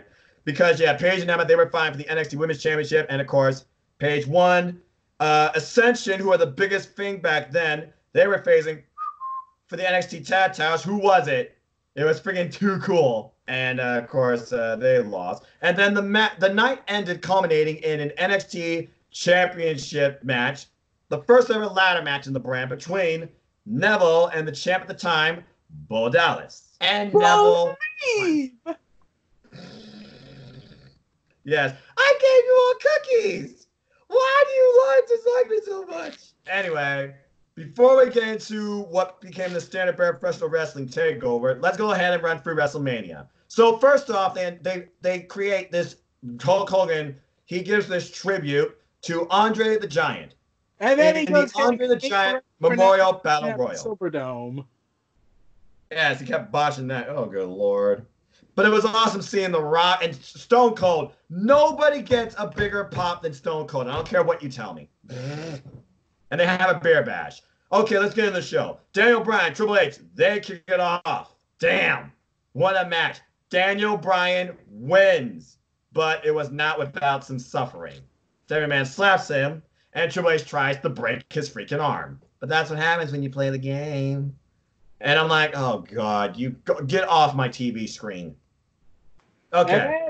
And then heading into the night, we get John Cena and Bray Wyatt, and what could have been the best storytelling-based matchup, only to have the sappy, happy ending that because Cena can't lose. Well, he made the kid happy in front row, so there you go. He's like, I don't even care. This is supposed to be about Bray Wyatt's moment. And well, I mean, hey, happened. He was on WrestleMania. He had a cool entrance, so there's that. Yeah, but look at what happens. He loses a match, then he loses another, then he loses another, then he loses another, and he most likely could lose this next year's one.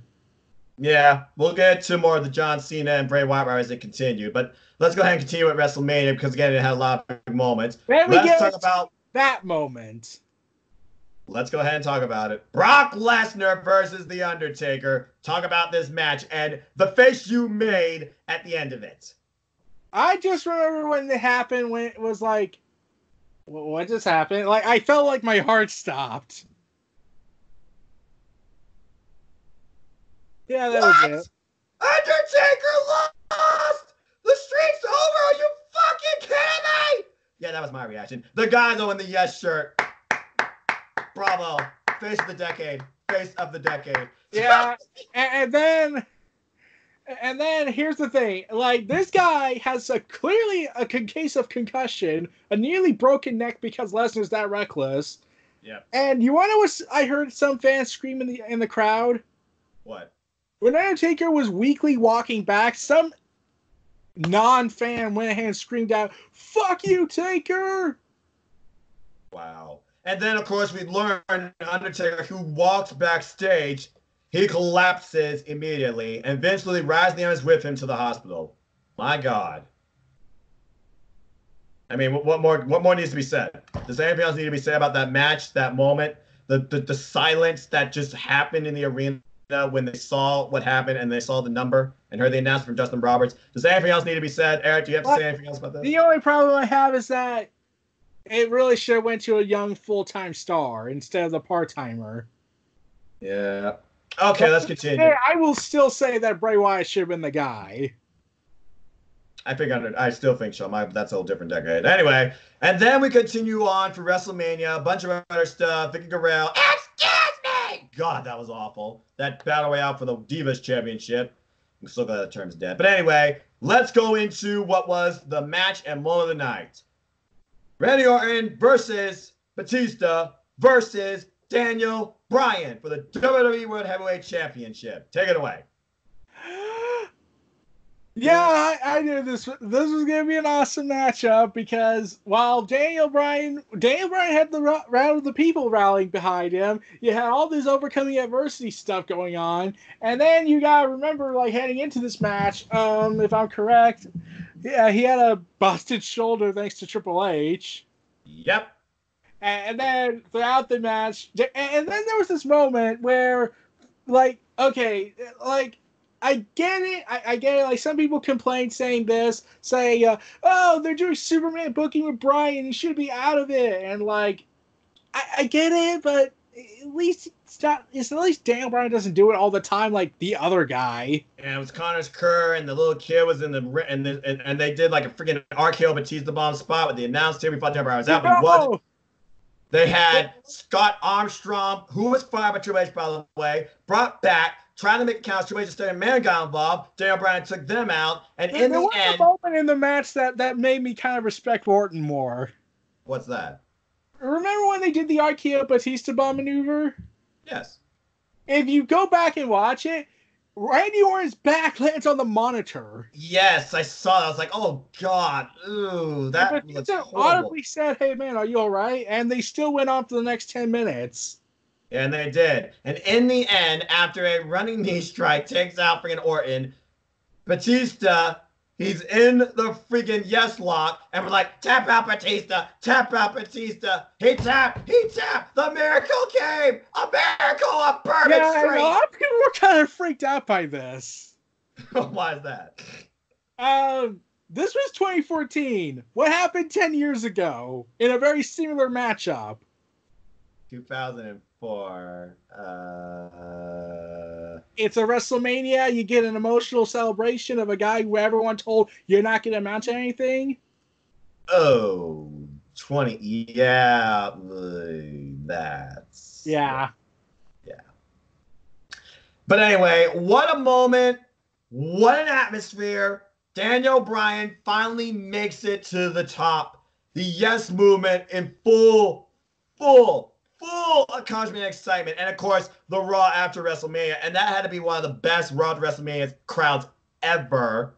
There was one last year. Remember? Dolph Ziggler has cashed in his Money in the Bank contract. Oh, yeah. That was pretty funny. I do remember that. And that was like his last big moment of the freaking decade, because on SmackDown 600, he thought he was going to win the heavyweight title thanks to Vicky Guerrero's help. That didn't happen. Tay Long's back. And both Dolph and Vicky, they get fired. And Edge gets the title. That was fun. I almost forgot about that moment. There were some moments on SmackDown too, but I'm just thinking about the biggest ones at the top of my head and looking at some facts here. But anyway, the following night, what happens? Triple H, he says, you're going to defend that WWE World Heavyweight Championship against me. I'm going to put an end to all this crap. The reality is, this is my show, and there's not a damn thing you can do about it. And we just get yes. And we also get Paul Heyman proclaiming how Brock Lesnar is now the 1 in 21 and 1. And then he wouldn't shut up about it for months. Yes, and we saw what that led to, but let's finish this first. Because what happens at the end... right before that big moment at the end of Raw, there were two other big moments. One, Kane's pride and hubris cost the Authority big time when he reveals that Triple H was the one that took out the Shield orders. Yep. And then the most tragic, very weird moment. Speak to me, Warriors! Oh, God, yeah. The most cryptically prophetic promo that ever happened. And he died right after it. Damn. Yeah, that was still like... What just happened? Like, this sounded like he was giving his goodbyes to the world, and then he dies the next day. It's like literally that. I couldn't believe it. I was like, are you serious? Yeah, like I remember waking up the next morning after Monday Night Raw, and I was like, "Wait, Warrior's dead? What the heck happened?" I couldn't believe it. I really couldn't. Anyway, the Shield, guess what? They turned. They're against the Authority. And what happens over the coming months? We get Authority versus, no, we get Evolution reformed. And it's Evolution versus the Shield. Not once, but twice. And guess what? Both times. The Shield won, including a clean sweep elimination match at WWE Payback, in my opinion, went way too long. But also, at that pay-per-view, we also get John Cena versus Bray Wyatt, and everybody comes out and all hell breaks loose. Tables, Wyatts, Usos, and I'm like... And then we got the worst steel cage match before that. Oh, Extreme Rules with the kid and stuff like that. And then the kids come around being on Raw. John Cena's like, why? And they're all wearing sheep masks, and I was like, okay. Okay, I was like, okay, you have something going here with Wyatt, and then you can't help but protect Cena so badly, can you? Like, why? Which is why John Cena won against Bray Wyatt in a last man standing match at Payback, and that was it for Bray Wyatt for quite a while. But also, it was the start of Plan B. As Batista quit, but they got a new golden boy as NXT. The future was becoming now. Whack! The infamous chair shot of the decade, and the Shield is no more. Seth Rollins takes out both Roman Reigns and Dean Ambrose and joins the Authority. Yes. But also during that time, talking about NXT, now we get into what became the standard bearer in professional wrestling, according to what you might think related to WWE, the very first ever NXT takeover. And my goodness, what a card. I mean, let's think about this. You first had, of course, the rivalry of the families. Now with the next generation of those families, now you have Charlotte versus Natalya for the vacant NXT Women's Championship. By the way, JBL was GM during a short while. I'm glad it was no longer this when Ringo took over, thank God. And basically, these two put on probably the first good wrestling match in WWE since, I don't know, since AJ Lee tyranned the entire Divas roster. Eric, your thoughts on that match? Yeah, here's the thing that was revealed in the documentary regarding the rise of the women's revolution thing. Go for it. Natalya and Charlotte revealed that Triple H said, since we're on the network, you have unlimited time. You can go as long as you want. Do whatever. There you go.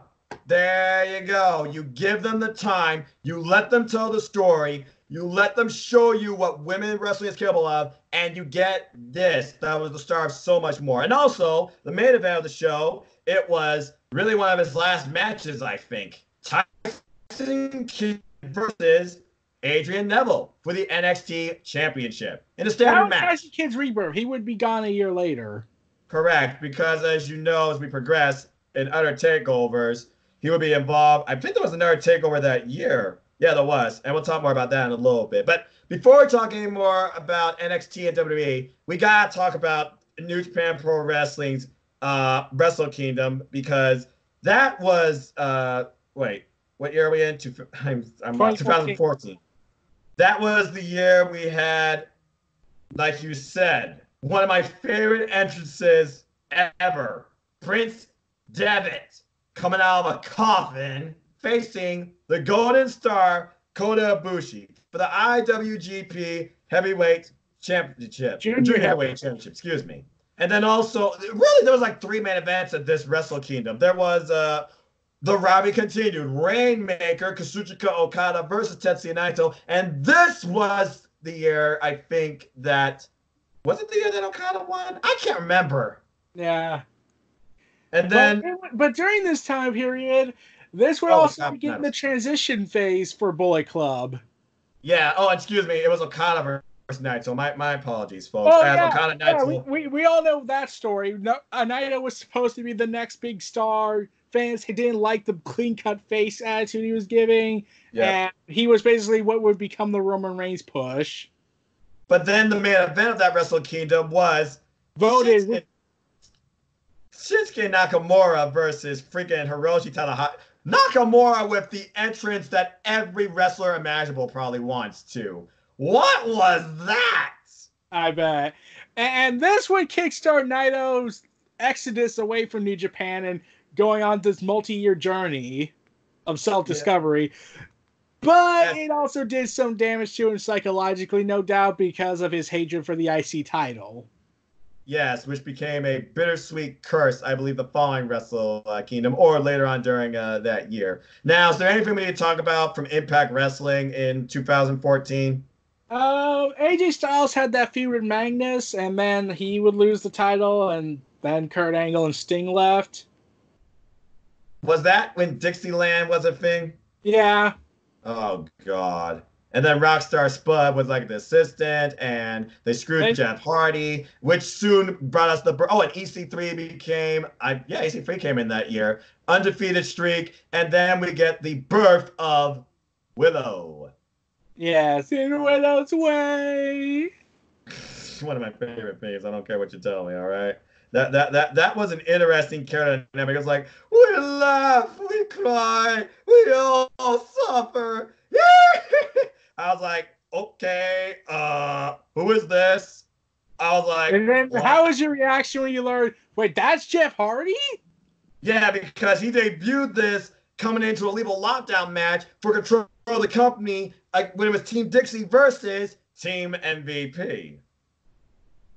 And of course, MVP's team won.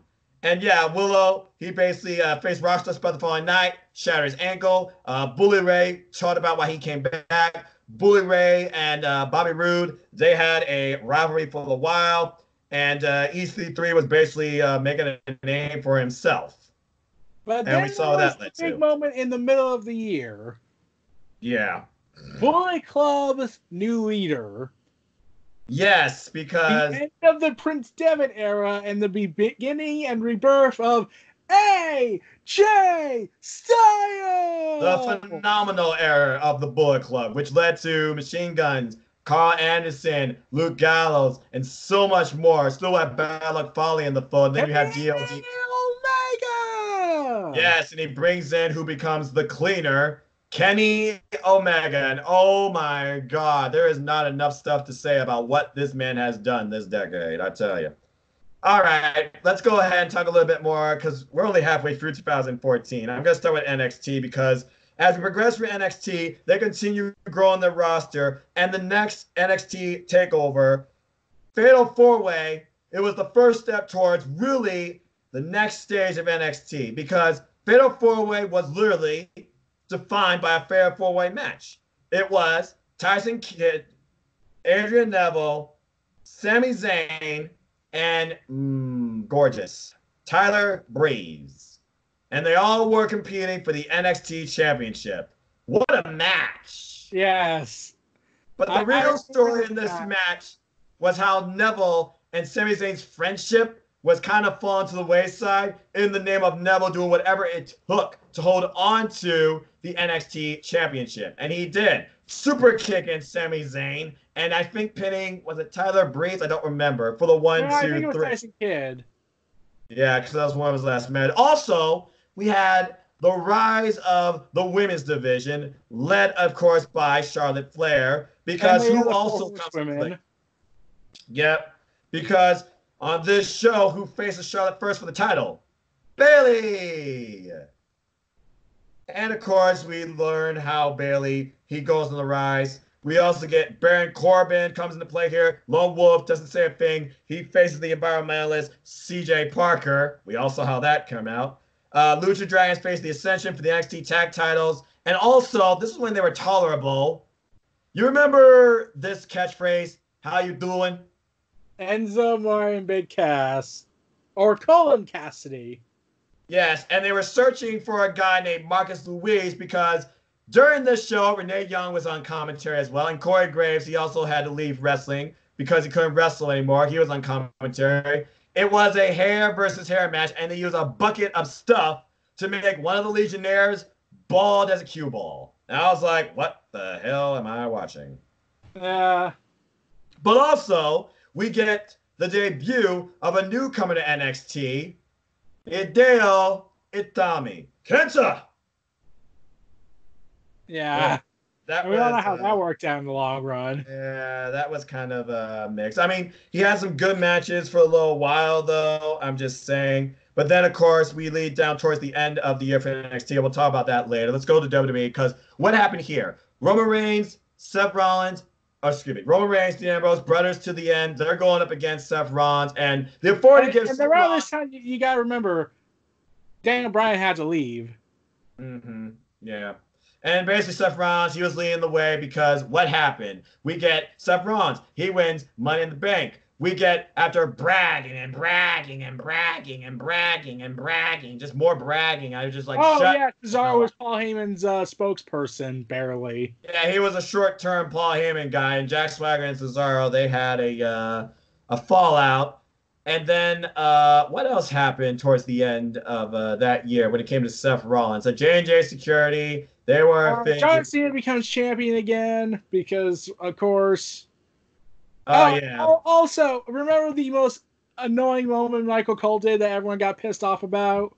What? You can boo him, you can share him, but John Cena's the greatest champion in WWE of all time. Oh, God. Yeah, I remember that. Because it was after Daniel Bryan. He loses the titles. Money in the Bank match. You're right. John Cena gets the titles.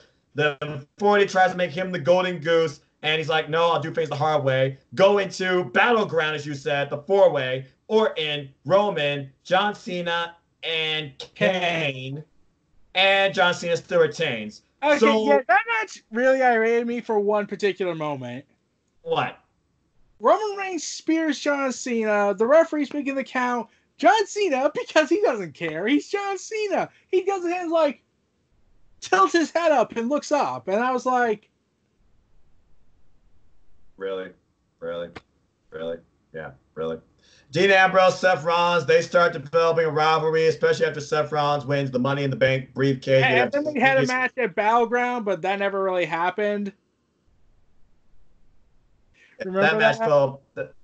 Yeah, I remember that. I kind of want to forget about Battleground as a whole because it really fell apart as the years went on. Here's the thing I found out. There was a plan for WWE. When they had the network launch, WWE realized, wait, with the network, we don't have to care about pay-per-view stuff anymore. We can falsely advertise and lie to our customers as much as we want.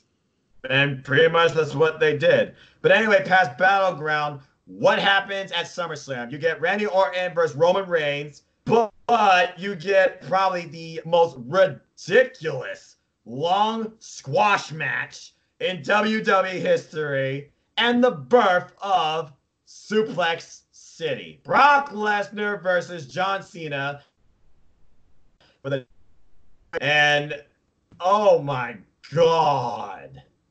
Eric, anything you want to say about that match? Okay, this was good. I was like one of the biggest defenders of Lesnar's run with WWE's title because I thought it was going to be an interesting, fresh take. He was going to do the old 80s style wrestling maneuver where they have the champion not really be the big champion guy and be at every show. He only shows up every month for a big event. Yeah. But then Lesnar just seemingly was getting less and less interested in doing the matches and was more focused on like, hey, I'm going to get my money. Okay, I'm going to get my money. And next night, they come out with a brand new, just single. It's the original freaking WWE title, okay? Let's just be honest here. Which became the standard today. Paul Heyman drops the promo, talks about eat, sleep, suplex, repeat. Suplex, repeat. Suplex, repeat. Suplex, repeat. Suplex, repeat. Suplex, repeat. Suplex, repeat. Suplex, repeat. Suplex, repeat. Suplex, repeat. Suplex, repeat. Suplex, repeat. Suplex, repeat. There was one thing that Brock Lesnar did last year during his feud with CM Punk. What? I forget. Paul, say something stupid. Oh, yeah. Oh, that was funny. I almost forgot about that. The suplex for I was like, okay, I get it. He suplexed him 16 times. And of course, John Cena, he comes back. They make a big deal out of this. Build a panel. Not a champions. Or they become class champions. No. It was later. Not champions. They make the rematch. Oh, before that, they had Cena bury Wyatt again. Oh, damn it. I forgot about that. You know I try and forget about burials. Anyway, John Cena, Brock Lesnar happens again. But guess what? No finish because who comes out, tries to cash in? Seth Rollins. And then we go into, what the hell was it? It was, this was at WrestleMania. Oh yeah, Hell in the Cell. Did anything actually happen there? Okay, this is the part that pissed me off for no reason. For all the reasons that make no sense. Yeah, go ahead. I know what happened. Ambrose and Rollins are the main event. Orton and Cena round 563 and 4 points is for the number one contendership somehow for the WWE World Heavyweight Championship. And I am still to this day wondering. So basically, Ambrose and Rollins lost that contract on a pole match. Yep. Because what happens during Rollins versus Ambrose when he tries to put him for a cinder block that he did months ago? Lights go out. There's a lantern in the ring, looks like a phantom. Boom! Bray Wyatt. Yeah, and here's the thing I found out about the John Cena Randy Orton idea. What? Okay, remember how they kept awkwardly saying, like, whatever happens in that match, if it's Randy Orton or me going against Cena, it would yada yada yada be for the potential number one contendership. They kept trying to not say the word. Yeah. And then a report came out that Vince reportedly told them, do not say loser. We cannot have that word on TV. And I was like, but that's what it was. They were the losers. Pretty much. And but then, no, you're going to reward the losers and give the main eventers nothing. And apparently for Survivor Series, they set up Vince McMahon comes back. It's Team Cena versus Team of 40. And Seth Rollins takes out Randy Orton because he refuses to work with Seth Rollins. Curb stomping him through steps and all that stuff. And we go into Survivor Series, and it's all about Team Orton Team of 40 versus Team Cena. Mark Henry gets knocked out in the first 15 seconds. Big Show turns on the team. It's down to Dolph Ziggler, and they literally pull every stop out here. Triple H is panicking. And then we get him. Oh my God! It's Sting! And Sting drops Triple H, and Team Cena wins. The Authority is gone for a month after Seth Rollins threatens to curb stomp Edge and break his neck permanently. Or kill him. And then what happens during that time? Basically, John Cena gets an appreciation night, and because of him, through the Authority. He always get an appreciation night around this time period. So really, right back. Dolph, someone else I don't remember. You're all fired. Oh, and Daniel Bryan was the GM of Raw for one night. That's and they had Kane in catering. Yeah, and Rusev being the undefeated guy. Lana had a Russian accent. This was when Lana was tolerable, by the way, as a manager. Well, before that, there was also the incident at Battleground. Oh, with the TV thing and Bray Wyatt and Dean Ambrose. I almost forgot about that. Yeah. No, at Battleground. Battleground? What happened at Battleground? Where Lana yelled out to the fans, "You blame Russia for the recent current events?" When Russia kind of bombed a plane. Oh, God. And I was still like, wow, Vince, you are that stupid. Yeah, you really are beyond stupid for that. And because Rusev was like undefeated, the flag would drop down and blah, blah, blah. But anyway, before we go into next year, let's talk about some, quick Impact Wrestling moment. ECW Originals came back. Kurt Angle was GM. Dixie Carter gets put for a table. Not really. And basically, yeah, EC3 blames Drake Maverick. They feud, blah, blah, blah. And Bobby Lashley was the unstoppable silent champion, and Bobby Roode was the guy to challenge him and beat him for the title. Did I miss anything? Eric Young had the title once, by the way, too, during this year. It was like his biggest moment in his Impact career, and then he lost. Which was to copy the Yes Movement. Yeah, or poorly. And that's speaking of which, I forgot to mention this. Do you remember what I told you about the Yes Movement storyline? Yeah. where Vince and Triple H try to spin it and say, this was all part of the plan. Exactly. You're full of crap. And you know it. But let's go ahead and talk about the last thing of 2014 that was memorable before we head into 2015. NXT TakeOver. Our Evolution. Yes. A title match for the ages. A debut that would be the start of something unbelievable. And probably one of the really best first women's matches you can remember. And a debut from an artistic standpoint we shall never forget. Where do we begin? Let's see. Prince Devitt, the real rock and roller, arrives as the demon Finn Balor. Against the Ascension with Tap on her day time, and everyone's like, holy shit, holy shit, holy shit. And I was like, yes! I was not just that, they were yelling out, marking out, marking out, marking out. And they have every right to, but also, there was a debut. He waited so long. You saw the tears. He bled for it, and he killed a hippie for it. Kevin Owens. Yes. Fight Owens fight. What a debut and what a moment. The women's title on the line. She is ratchet, but damn, can she wrestle. And these two started for the horsewomen. Sasha Banks versus Charlotte Flair for the NXT Women's title. How close did Sasha come to becoming champ that night? Very close, but there is something that was a black eye that would kickstart the discrimination attitude on the main roster. What do you mean? Remember when Natalya and Charlotte fought on Raw? Yes. And Charlotte lost in 2 minutes? Yes. Yeah, this would be the start of the obvious discrimination policy. Because here's the thing. Natalya, Charlotte, and Triple H all told Vince, that makes no sense. Why not have Charlotte win? She's the champion. She has a big match coming soon. And Vince ignored them, saying that if Triple H, if you had your way, Charlotte would have went over. And I was like, what's the problem then? What's the problem? You're telling me what's the problem? Natalya even tried to convince her, okay, if you don't want me to lose to Charlotte, how about we do a tag team match? Me and her team up and we beat these other two women. Mm-hmm. And Vince was like, no, I don't want Charlotte to go over. Of Why? course. Because Triple H have his way. I can't have that. I must be in control of everything. I'm a genius. All right. Anyway, let's wrap up. That would be the start of this obvious divide between Vince and Triple H, WWE, and NXT. And we've seen it now on TV as we continue for the years. Let's wrap up 2014 with Sami Zayn versus Adrian Neville for the NXT Championship, where Sami Zayn says if he can't win this, he'll leave NXT. The passion in this, the internal struggle of, I could use the title, the ref's down. This ref sucks, but I don't want to do that.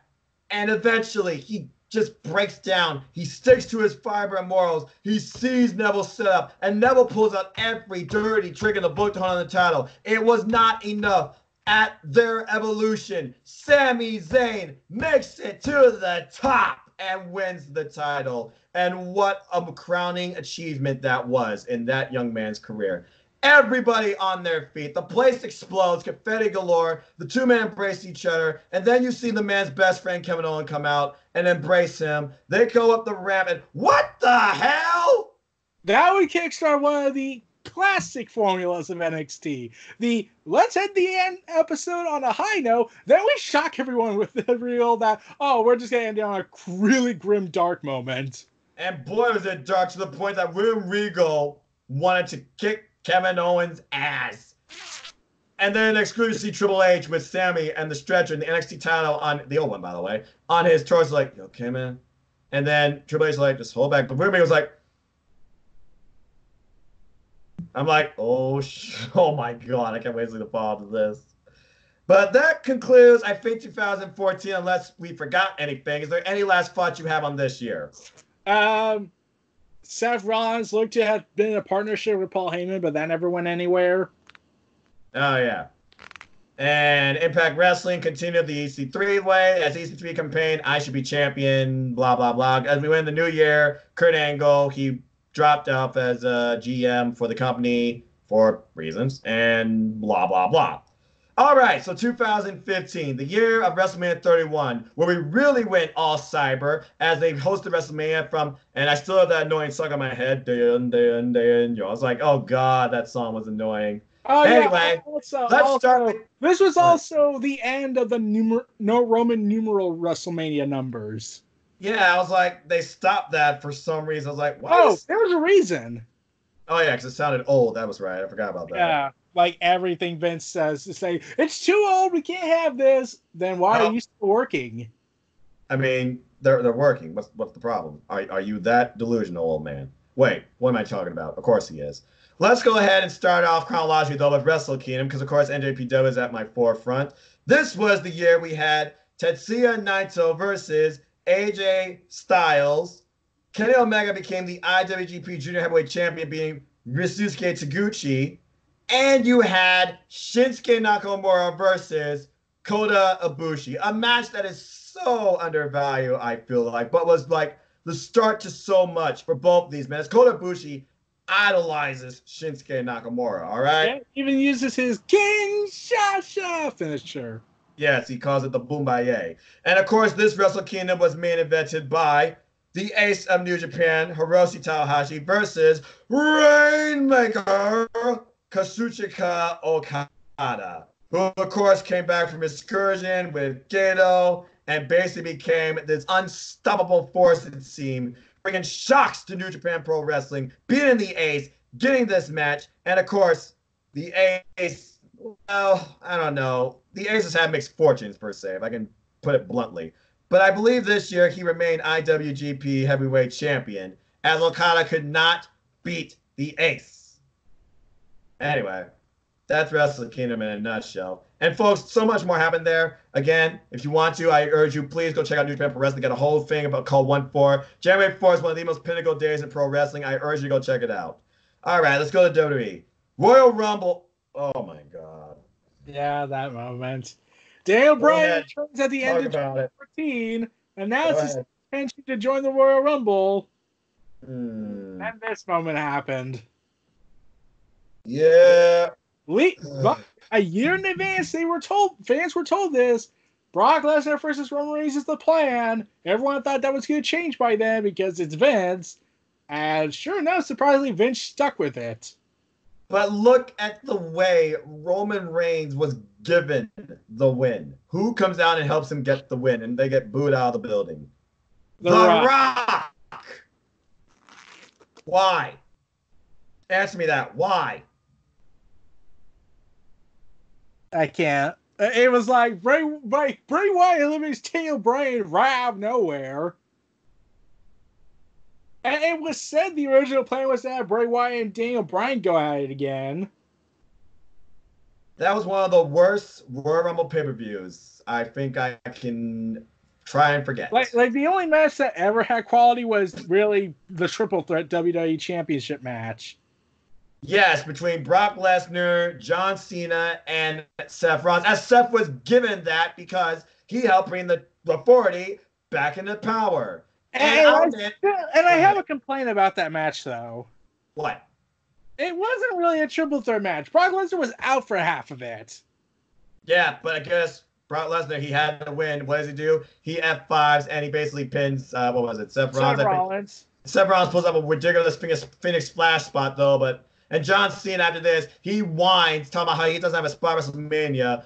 Still reminds him, it's not about what John Cena and WrestleMania would be. It's about what John Cena would be without the WWE. Some nonsense like that. But eventually, at least, John Cena says, I'm going to join the Andre the Giant Memorial Battle Royal. Stephanie comes out and snaps him and say, it's not where WWE would be without John Cena. It's more like where would John Cena be without WWE? And I was like, Stephanie, you're supposed to be a heel here. Kayfabe be dead. Anyway, John Cena finds his way to WrestleMania to challenge Rusev for the United States Championship because he's tired of him insulting this great nation. Because, of course, we have to have the evil foreigner. Triple H, he calls out Sting at the next pay-per-view, and he gets punked for it, and gets dropped for it, and he has a pouty face. And they try... next night. And they try and rebuild bridges between Randy Orton and Seth Rollins, and it looks like the two are on the same page until Randy Orton. Yeah, and WWE had to censor that moment. I knew what happened, and he destroys him. That sets up their match for WrestleMania, and then Roman Reigns spot. Roman Reigns. They try to screw Roman Reigns off his spot, and they set up a match where he puts his number one contention on the line against Daniel Bryan in what was one of the best matches of a pay-per-view that most people want to forget, Fastlane. But what a match those two put on. Respect, man. That was a great match. Well, by the way, here's the thing I kept advocating for regarding about WrestleMania. Here's the thing about the Royal Rumble match that probably most people would hate it if I said this. What? I was glad Bryan didn't win. Considering pride, it was weird.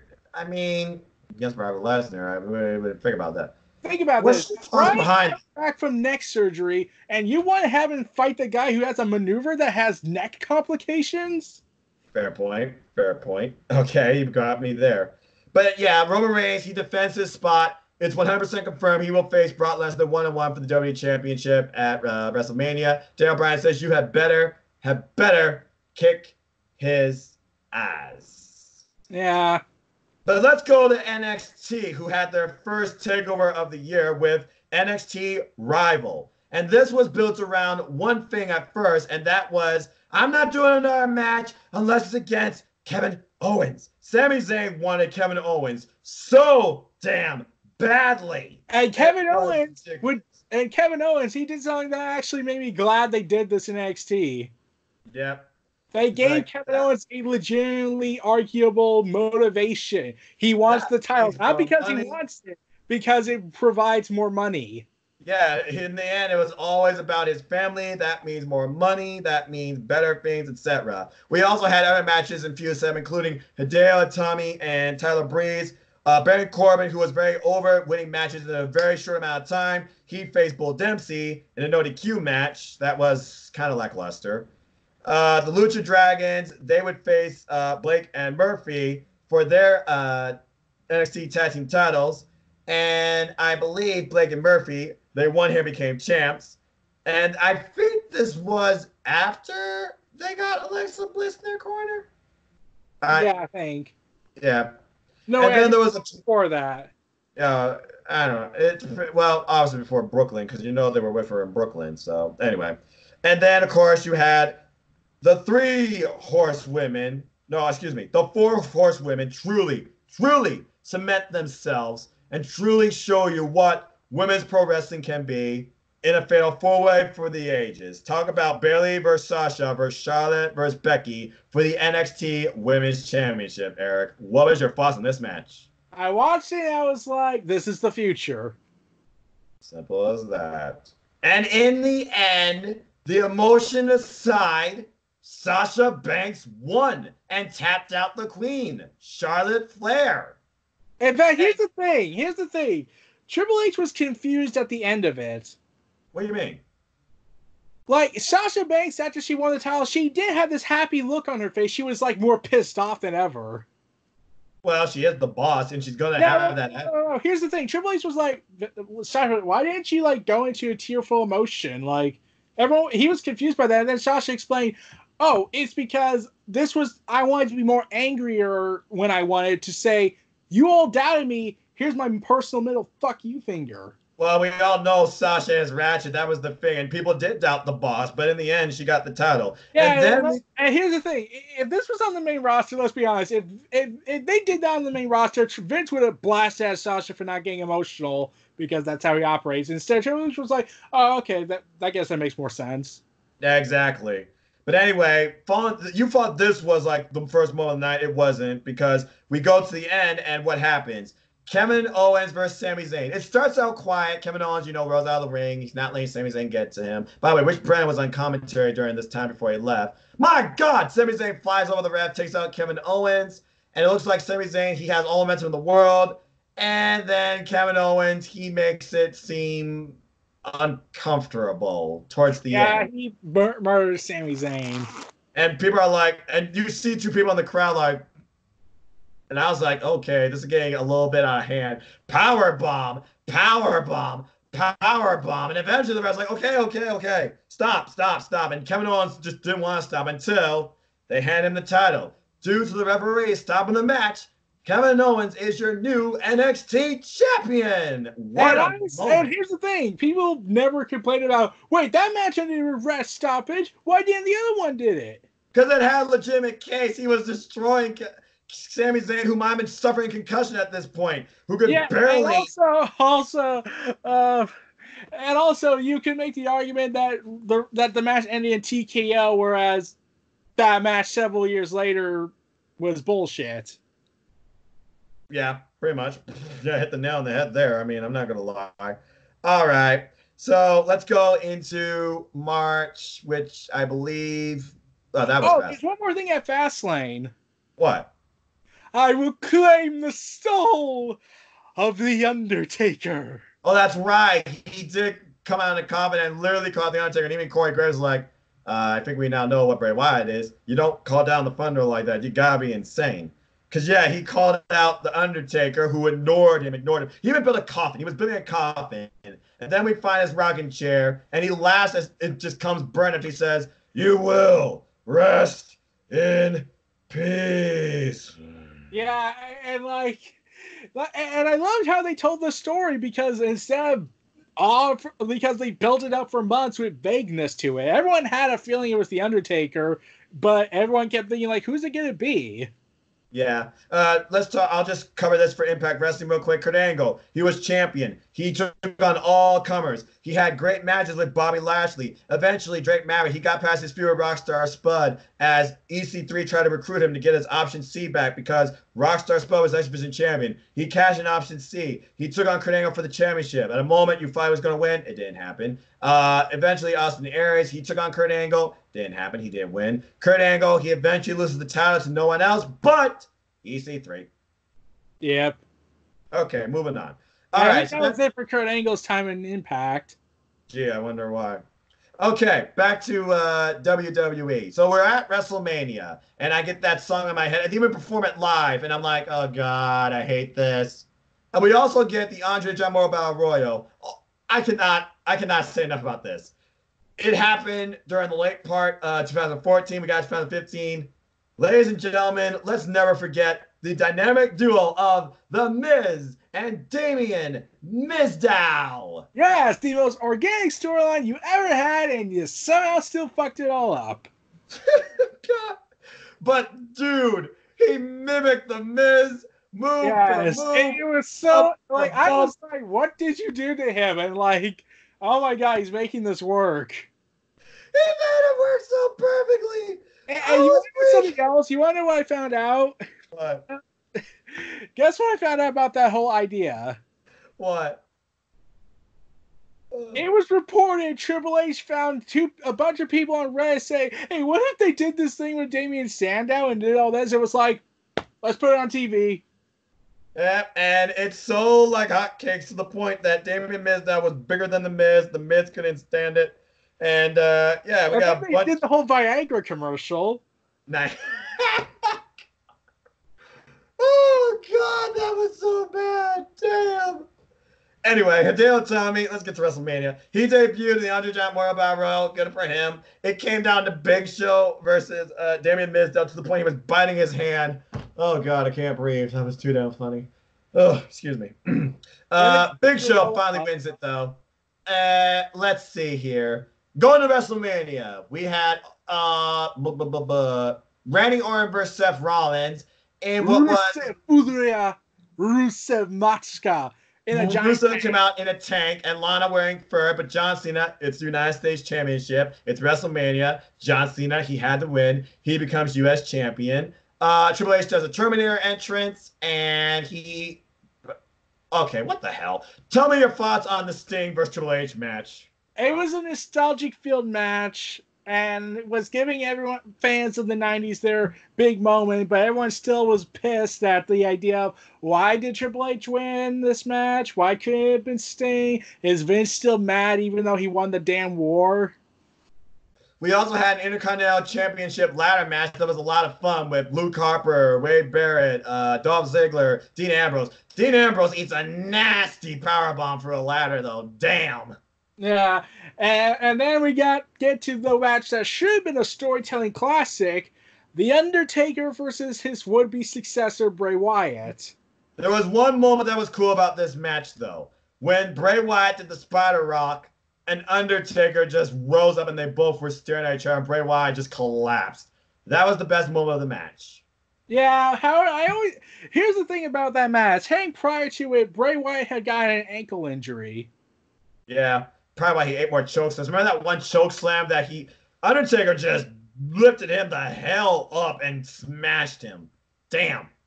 Yeah, though I wish the match went a lot differently had he not got the ankle injury before the show.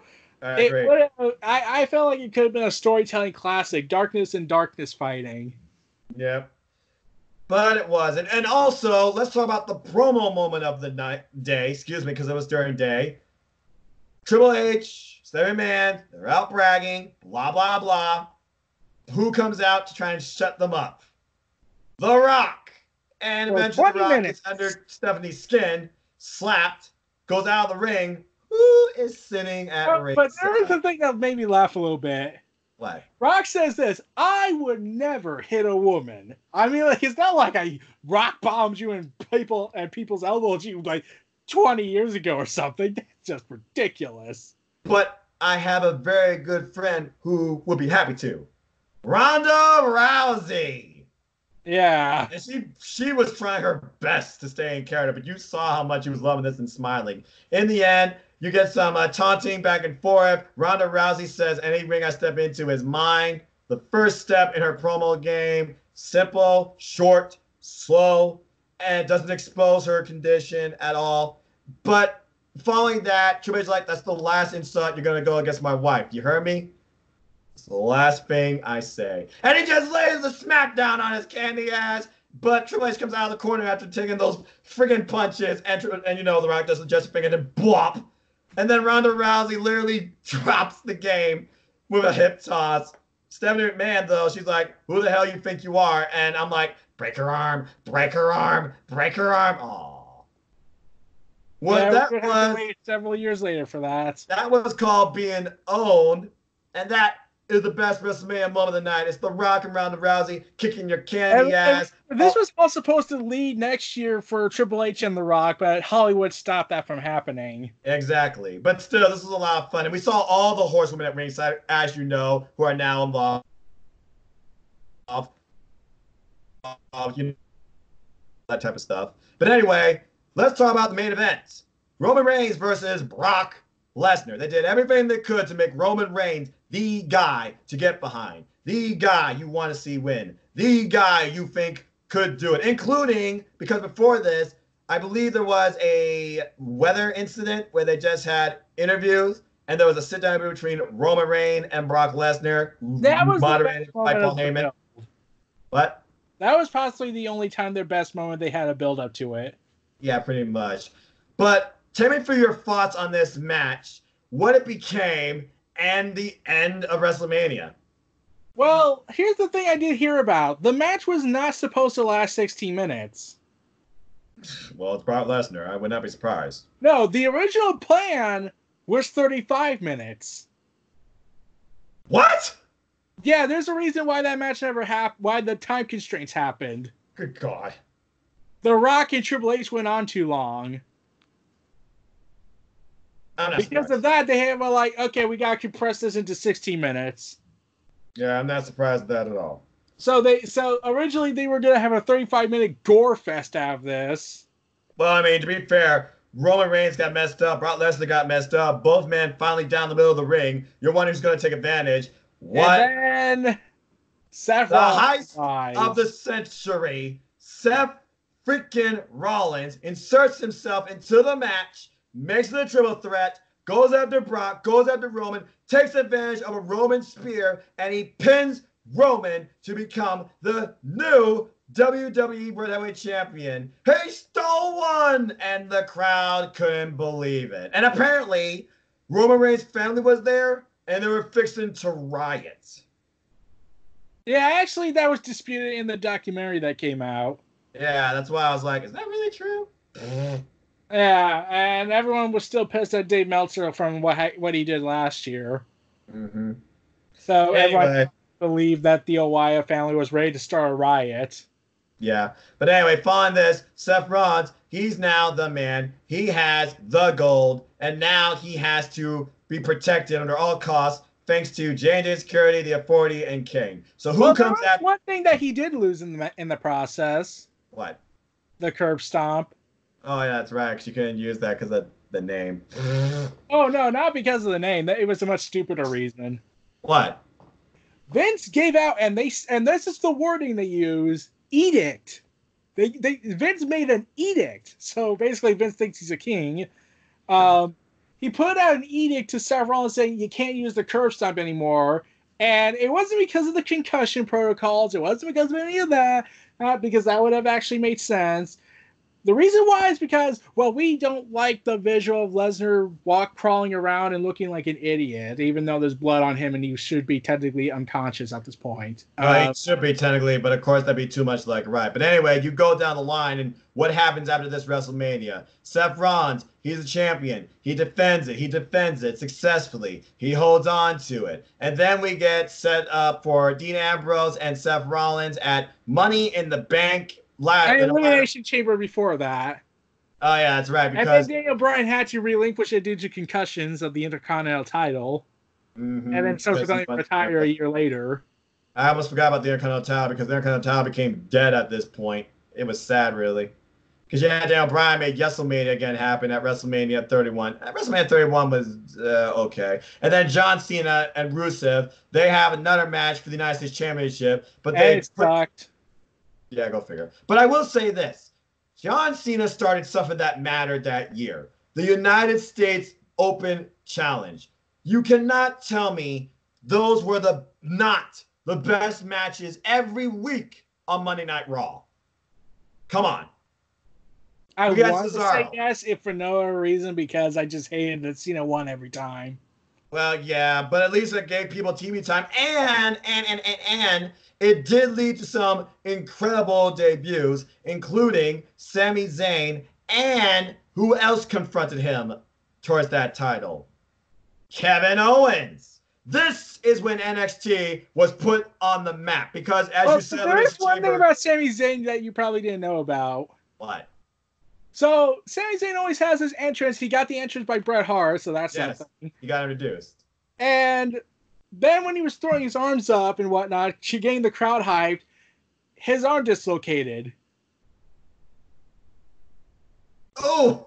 This was before the match, and they said Sami Zayn dislocated his arm before the match with Cena.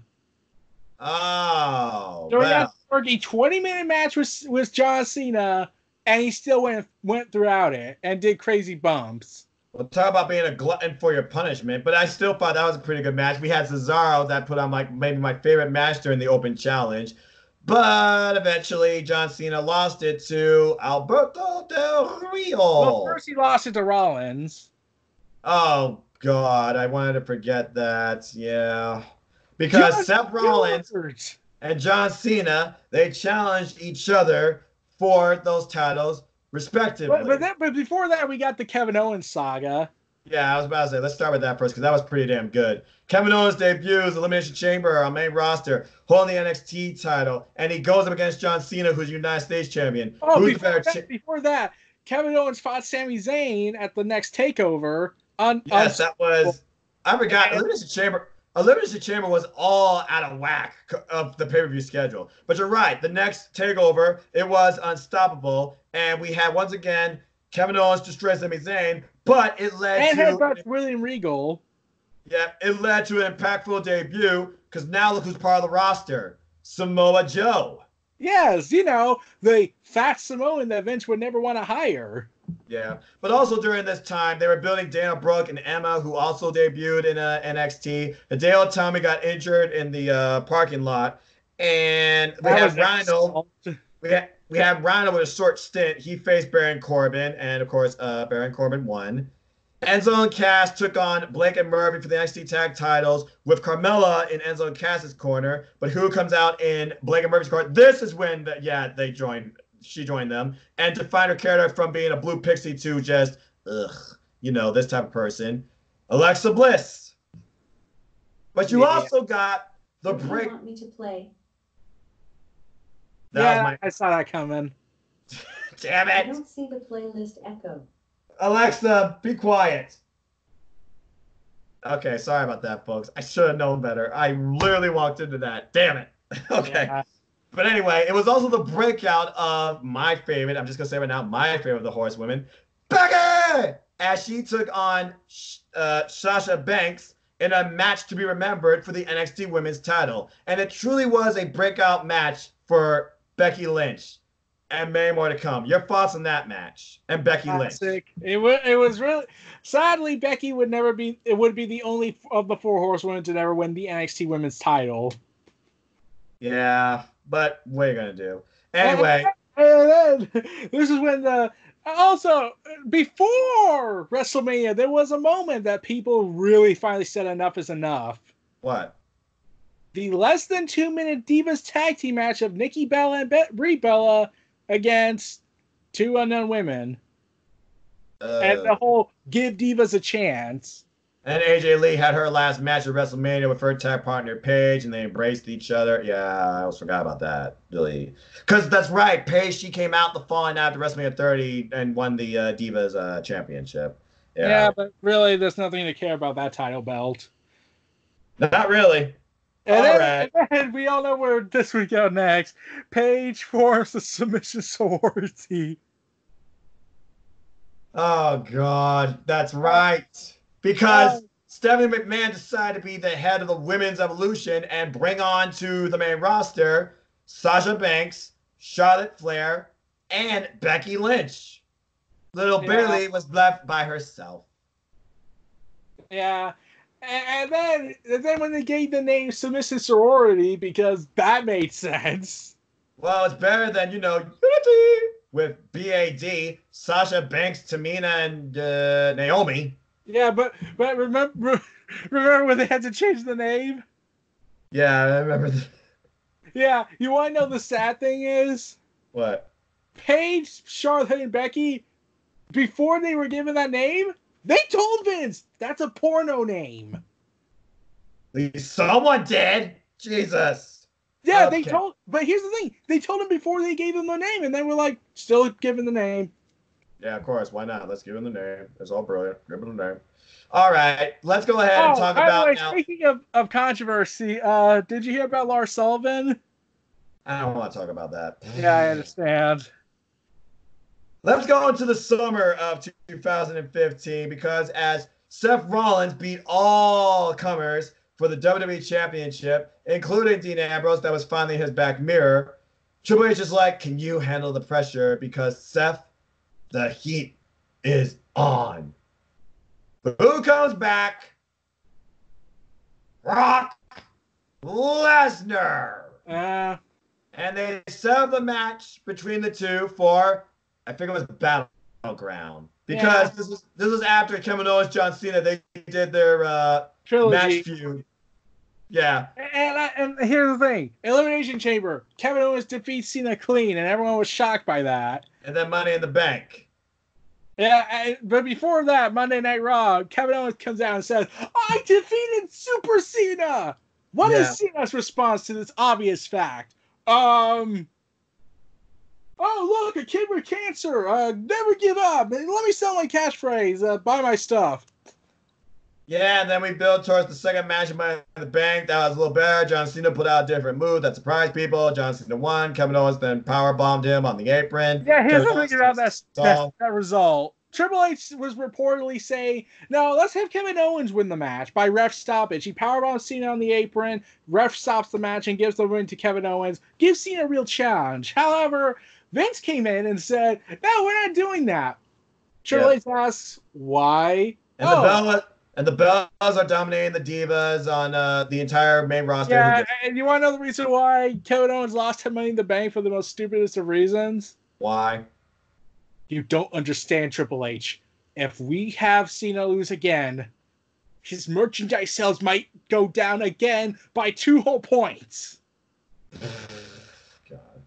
All right, let's go into the summer. Before SummerSlam, ladies and gentlemen, it started, it's continuing, and Triple H opened the show proclaiming it. You started with a whisper. You made us unstoppable. Basically, he talked about all the shows at this point. Triple H, just unbelievable. What does he bring to the fold? The future is now. Welcome to NXT TakeOver Brooklyn. Yes. What a show. Oh, and there was something else going on around this time. What?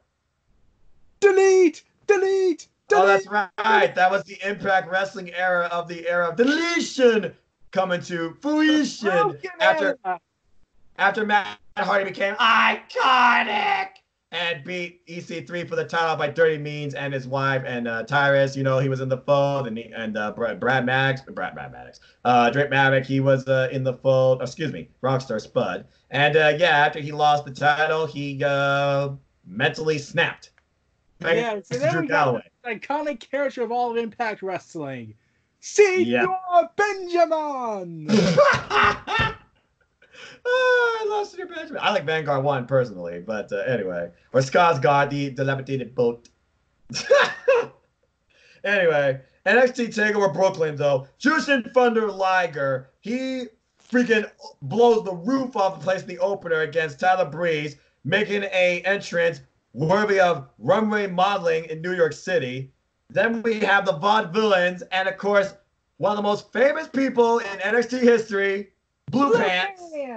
Oh, I was so happy. That was just funny. Yeah, I was still wondering, okay, you have a character named Blue Pants. How did you make this work, Triple H? I don't know. Triple H was laughing at this too, all right? Leva Bates made this work. And then they face Blake and Murphy with Alexa Bliss in the corner, but the Vaudevillains, they become the NXT Tag Team Champions. I was expecting the thing to go off. Oh. Ty Dillinger, he faced the debuting Apollo Crews, as Ty Dillinger was the perfect 10. They had a pretty darn good match. William Regal makes the announcement in the name of... Oh, yeah. This was the year that we lost the legend himself. Rest in peace. Dusty Rhodes passed away. Yeah. And this was just after when you look back on it, the Cody Rhodes Stardust storyline, and how Cody would tell Dusty that he's dead to him, and then they would happen months later. And Stardust put out a weird ladder at that WrestleMania, yeah. Anyway, moving on from there. Didn't like TMZ or some other news corporation air the police call that Dusty would die in? I have no idea. All I know is that Cody was pissed that day. Yeah. Well, Cody had a lot of reason to be pissed.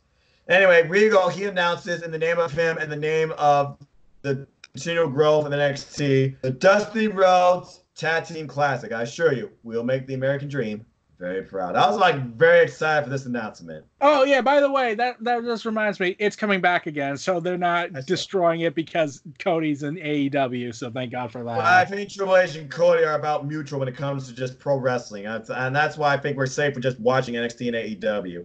Anyway, Baron Corbin, Samoa Joe, they had a few going into this. They had a good match. It was Samoa Joe's TakeOver debut, and in ring, I mean. And they had a good match, and Samoa Joe put Baron Corbin to sleep, at least for 3 seconds, and he won that match.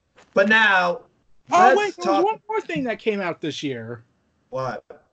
The return of Tough Enough. That show should have been... You know what? I will say this. There was one person that came out of there that became probably the most original and overstar right now in WWE, in NXT. Ooh, Velveteen Dream. And I can't wait for him to return. Anyway, though, we got to talk about this. We talk about wrestling, right? And we talk about divas and how it was like... But we talk about what really was the birth of women's pro wrestling back. Eric, take me through your thoughts on what is probably one of my top 5 women's matches of this decade. Bayley versus Sasha Banks for the NXT Women's Championship. Let's see. Iconic entrances. Bailey showing an aggressive edge despite her happy demeanor, only for Vince to ruin that for God knows what reason. Sasha Banks and Bailey and the Four Horsewomen celebrating at the end, knowing what they have accomplished. And the moment that Bailey finally did it, they changed moves. Sasha Banks doing everything she can, work on the hand. You're a loser. You'll never, ever beat me. And just the sheer emotion, and the place just exploded. Bailey did it! Bailey did it! Everything about the storytelling in this match, the jockeying for position, the near falls, Sasha Banks losing her damn hair, can't beat Bailey, and Bailey just never say die attitude, but also the tribute she did to not only the American Dream Dusty Rhodes, but another man we lost, the Macho Man Randy Savage. Dig it. That match is a standard bearer in women's professional wrestling. Thank you, Triple H.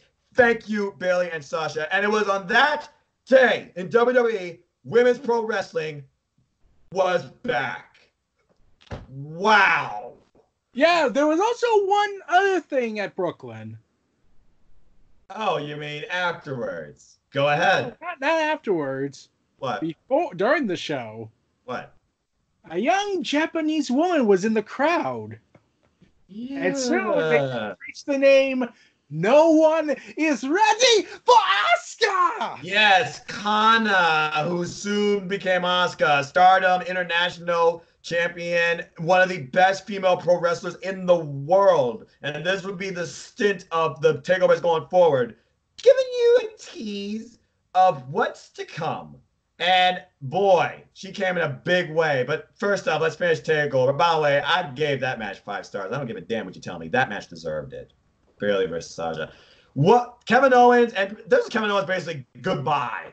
Kevin Owens versus the Demon, Finn Balor. NXT Championship. Title at Beast in the East. Ladder match. Yeah, that's right. But yeah, no one remembers that special. Let's be honest. But this ladder match. That was the most memorable match. Yeah. This ladder match was pretty damn good in my opinion. Kevin Owens looking up at the crowd. He's like, I used to sit up there watching WWE television, and tonight I main event pay-per-view. And his family was in the front row. They did some crazy stuff. Kevin Owens was charging towards the ladder and then was like, yeah, that was hilarious. Kevin Owens and then you gotta remember this moment. I love this one moment. The commentators say we're past our 10 o'clock announcement, but since this is our own network, we can go for as long as we want. Exactly, because it's their network. You don't have restraints in your own network, duh.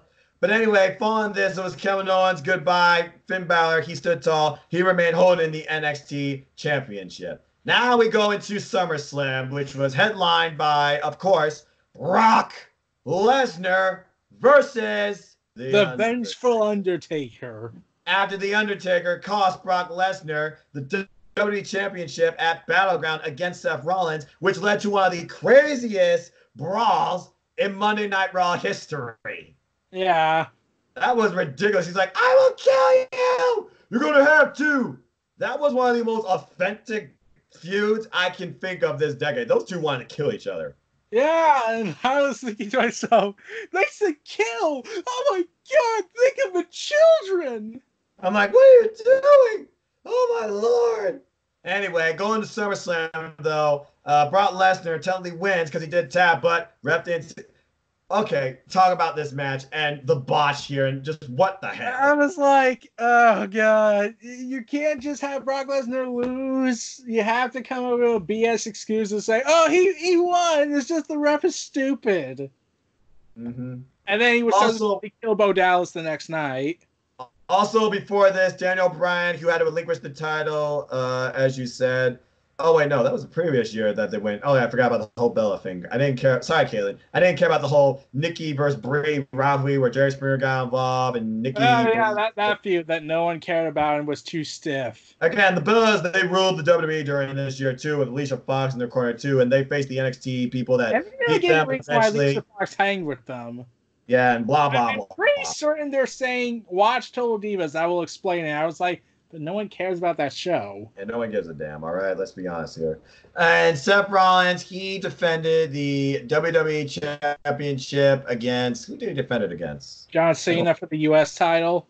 Oh, that's right, Jon Stewart. And then he's like, And "You then Jon stupid Stewart comes and saves the day.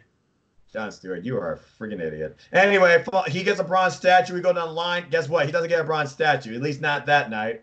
Oh my God, it's Sting! Sting is back! And we get the most ridiculous stipulations set up at Night of Champions, where Seth now has one, but two championship matches. Because guess what? He has two titles. And guess who he's defending them against? He's defending the U.S. title against John Cena and the W Championship against Sting. Yeah, and I was like, what? Wait, why is he working back to back? Wouldn't it make sense to do it before the first match and then do the last match for Rollins to get a good rest in? But there was something else going on at this time from Battleground. The best feud Roman Reigns ever had. We're here. Oh, that's right. He started a feud with Bray Wyatt, which of course led to that insane Hell in a Cell match. And we all know, and remember how the storyline initially began, why gets a legitimate motivation. He wants revenge for what Roman did to him, specifically Money in the Bank role. Yeah, I remember that. And then Wyatt does this creepy vibe of stalking his daughter. That was disturbing. And then we got this disturbing moment where Bray Wyatt looks to be having tea with somebody, with a little girl. We never see the little girl, but Roman runs into the back thinking that his daughter might be under his captivity, only to find a whole bunch of images of Roman's face being mutilated and saying, "Anyone but you, Roman." Kickstarting a new meme. Yeah, it did. That was ridiculous. And I was like, wait, are we getting a Roman Reigns that's relatable and identifiable? My God. They're trying! Yeah, they're actually trying something. But they weren't trying to Night Champions because John Cena and Seth Rollins had a nice, long National Championship match. Guess what? John Cena won. Shocker. Not really. But then following that, Seth tries to step out of his match against Sting, only for John Cena to throw him back in. Jay's like, please ring the bell. him. And basically, this was the last time you saw Sting in a ring. Yeah, and fans still hate him. In fact, here's the thing I'm going to say. Remember when people were getting AEW flack for that punch botch? Oh, God, yes. I was like, dude, Sting can't wrestle anymore after a botch. Everyone still hates Rollins' guts. Even when Sting publicly says, it wasn't my fault, it wasn't his fault, I'm just at that age. I mean, yeah, he really should have been put in that match in the first place. Yeah, and I'm still saying this. Like, what would you have preferred if someone got hurt instead of just having a fake punch moment? Wouldn't it be best to have that kind of botch instead of someone getting their skull fractured? Yeah. But let's go ahead and talk about how... We need to demonize it if it does anything imperfect. Yeah. Because there's no way AEW has any flaws or anything. But let's go ahead and talk... I gave any flaws to AEW during the early months. Nah. Okay, let's go ahead and talk about the Roman agenda, because as you know what happened after Night of Champions, Seth got injured and had to relinquish the WWE Championship. What? Jericho, Roman, and the debut of Strowman. Oh, that's right. The black sheep of the Wyatt family. I almost forgot about that. The silent, unstoppable killing machine. Yeah, now he's dancing with the New Day. I saw that. Wait, how was that moment? How was that SmackDown? What was your thoughts? It's live, so it's always fun, but all I cared about was just seeing Daniel Bryan and The Fiend afterwards. I gotta be honest with you. It was okay. Run-of-the-mill show, put together, lazy. I don't care about Mandy Rose and Carmella. What the hell is Otis doing with Fruitcake and Dolph Ziggler hitting on Mandy now? We're doing our love triangle story. Fucking kill me. And then you gotta also remember... Oh, wait, the Fiend never showed up until the Dark After Show. I got to see that live. I love it. And I saw his belt. I saw the belt. It was beautiful. Oh, did you see how much it costs? $6,500. Anyway, we're going too fast. I'm sorry. Let's just speed through Survivor Series, because guess what Survivor Series was, folks? It was a tournament to crown a new WWE champion, because Seth Rollins had relinquished to injury, and guess who won in the end?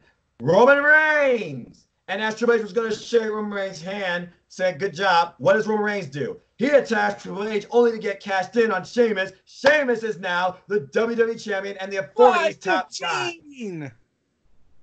for 1 month. Well, a couple months. And here's the thing. I love that angle with Triple H and Roman, where Triple H reveals that we strongly considered you first. Mm-hmm. And that was like, oh man, the what if that the kid went with. Like I was thinking like, oh, what if they finally do it? They have Roman Reigns turn heel, because this was a point where everyone wanted Roman to turn heel, join the dark side. And there was an angle that was said, had Rollins not gotten injured, a producer went backstage, proposed, and gave a long, detailed plan to Vince saying, look, how about this? We do a double turn between Roman Reigns and Rollins, and Roman wins, turns to the dark side, and Rollins turns face. We could do that. And Vince was like, fuck you.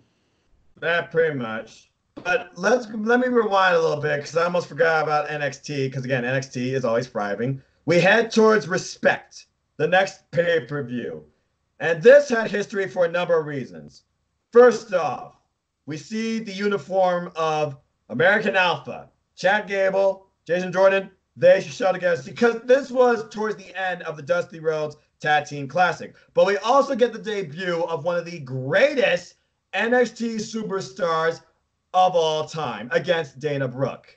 Asuka. Yes. And she destroyed her. And Emma's like, And of course, this would build towards later. But we also get the end of the Dusty Rhodes Tag Team Classic. Our finale was the unconventional team of Rhino and Corbin versus, even more unconventional, Balor and Samoa Joe. And Balor was not coming in as 100% at all. But who takes the whole thing for the first time ever and the first thing ever? Finn Balor and Samoa Joe are your inaugural champions of the Dusty Rhodes Tag Team Classic, and you get the entire family that was there. You get Cody, you get Dustin, you get William Regal, you get everybody, and they buy the trophy, and it was just an incredible, incredible moment. But that wasn't the only reason why this was a memorable show, because what happened in the main event? 30-minute Iron Woman match. Yes. For the NXT Championship. And really, Sasha Banks, farewell. Chris, tell me through your thoughts on this match. A little girl cried that night. Yes, Izzy. One of the most iconic NXT fan ever. I guess she's trying to train to be a wrestler, too. God bless her. And basically, yeah, Sasha Banks went full on heel here. Threw her in the Titantron, made Izzy cry.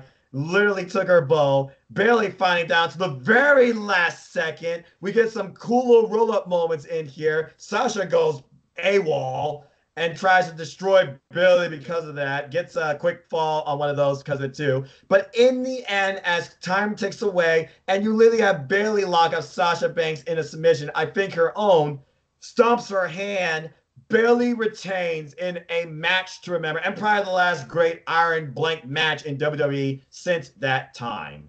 Yeah. Where we have a stand the entire room, Triple H, Stephanie McMahon, the other horsewomen, and a bouquet of roses for both. And we literally see just unbelievable bravo. What a match to remember.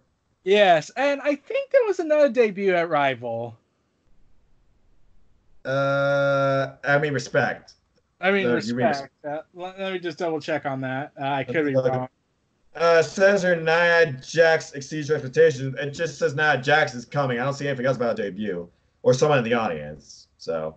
Oh no, never mind. I was thinking of a later takeover. Okay. Anyway, I think we're done with main roster WWE for 2016. There was one last thing I want to talk about 2016, and guess what? Of course, it's NXT, because this was after WTLC, where Roman Reigns destroys League of Nations, tries to kill Sheamus, only for Triple H to come out and be like, what are you doing? And then Roman Reigns, he destroys Triple H, and we end the night. And that's it, basically. But Roman Reigns... WWE title the next night. Yes, after Vince McMahon said he would fire him if he didn't. So Roman Reigns is now your WWE champion. And Vince McMahon. Yeah, pretty much. And Sheamus is just... But let's go to the last thing that I want to talk about 2015. NXT TakeOver London. Triple H starts on says, a few nights ago, I got my ass kicked, but I would have to be stuck in a grave if you think I would not be here with you tonight. Scream with me! because we are NX. And you know that NXT TakeOver London was the start of things to come for that great nation. Yeah, and sadly, this would also be the beginning of the end for Triple H's NXT introduction. Because Vince was like, you can't do that anymore. Why? Exactly. Because you're cheered. You're supposed to be a villain. So let's go ahead and talk briefly about this card. We had Asuka versus Emma, as Emma said, I'm not afraid of you. I can beat you. Had Dana Brooke in her corner. At one point, they tried to use a belt. They tried to use false references to get her disqualified. It didn't work. In the end, Asuka kicks Emma's head off, makes her suffer amnesia, it seems. Yeah, and then we also got the tag team match of the Revival. Say yeah. Yes, the Revival who come ahead against Enzo Amore and Big Cass for the NXT tag titles. And guess who won? The Revival. Yeah. One of the best NXT tag team champions, probably the best NXT tag team champions before the Undisputed Era, but I digress. And then we get Apollo Crews versus Baron Corbin. I don't know why. That was weird to me. We also get information about Sami Zayn. He's coming back. Yeah. Now, we say a lot of slack about this woman. But in my opinion, this was probably her last, maybe second to last great match. I think her last great match was just Asuka. Yeah, but this one was, I think, like her second. What was your thoughts on Nia Jax versus Bayley? I was like, okay, this is actually pretty good. It was literally a battle of David versus Goliath, Bayley doing everything she can to try and put the big woman down. And there was one thing I always kept saying why I wish Nia Jax would be allowed to do. Do the iconic Kevin Nash jackknife powerbomb. I really thought that would shoot her. Yeah, honestly, it'd probably be a safer move for her opponents too, because we know that lately, before she got injured, she was always known as like a workplace hazard, unfortunately. But anyway. And then, yeah, Bayley retained in a very, very, very aggressive match. It looked like she barely held on. Oh yeah, wasn't there a storyline going on where they were tying in the whole divide of NXT and WWE with Eva Marie and Bayley? God, yes. I remember that. Yeah. Oh God. And they were let's talk about. And Triple was like, "You're right. Let's do a conspiracy angle out of this." Yeah, let's just do it. Why not? But then the main event set up things to come, as we had Samoa Joe versus Finn Balor. Or should I say Jack the Ripper Demon? Damn, what a match. What? I think that was Dallas. No, wait. Yeah, it was Jack the Ripper, London. Yeah, because you know they're in London. Yeah, I loved the Demons. Anybody's had and everything in the robe. Anyway, this match, though, Finn Balor didn't win. He survived. Yeah. God. Samoa Joe nearly killed him. But I think that about covers 2015 unless you have anything else in your mind before we go into 2016. Well, we all know what was coming for 2016 for Wrestle Kingdom and Power and New Year's Power Dash. All right, so let's go ahead and start with January 4th, since you brought it up, because you're right. This was Wrestle Kingdom 10. Once again, the standard bearer in professional wrestling, and it was the first Wrestle Kingdom to be broadcast with English commentary. This event was led by so many great matches, okay? It was also a definitive end to several eras. The Bullet Club would have a reformation, and Nakamura would leave. Right, because Nakamura came a strong style. He, of course, kept holding on to his Intercontinental Championship. But we also had Kenny Omega versus Kushida for the IWGP Junior Heavyweight Championship. And, of course, Kushida won. We also had the Machine Guns versus Togi Makabe and Tamaki Homa. We also had Hiroki Goto versus Tetsuya Naito in a match to be remembered, because this was a time where Tetsuya Naito, he came back and reformed Los Ingobernables de Japón, as you know. We also had Tomohiro Ishii versus the wrestler Katsuyori Shibata. If there's anything I love, it's a good damn fight. Those two try to kill each other with lariats and headbutts and everything galore. PK kick, though, gave Katsuyori Shibata, simply known as the wrestler, the win. But also we had, as you said, truly what was a match for the ages. Shinsuke Nakamura versus AJ Styles. Talk about it. I never watched that match until last year. And what did you think? Classic, especially this moment. The bloody Nakamura swag scale up the, you know what I mean.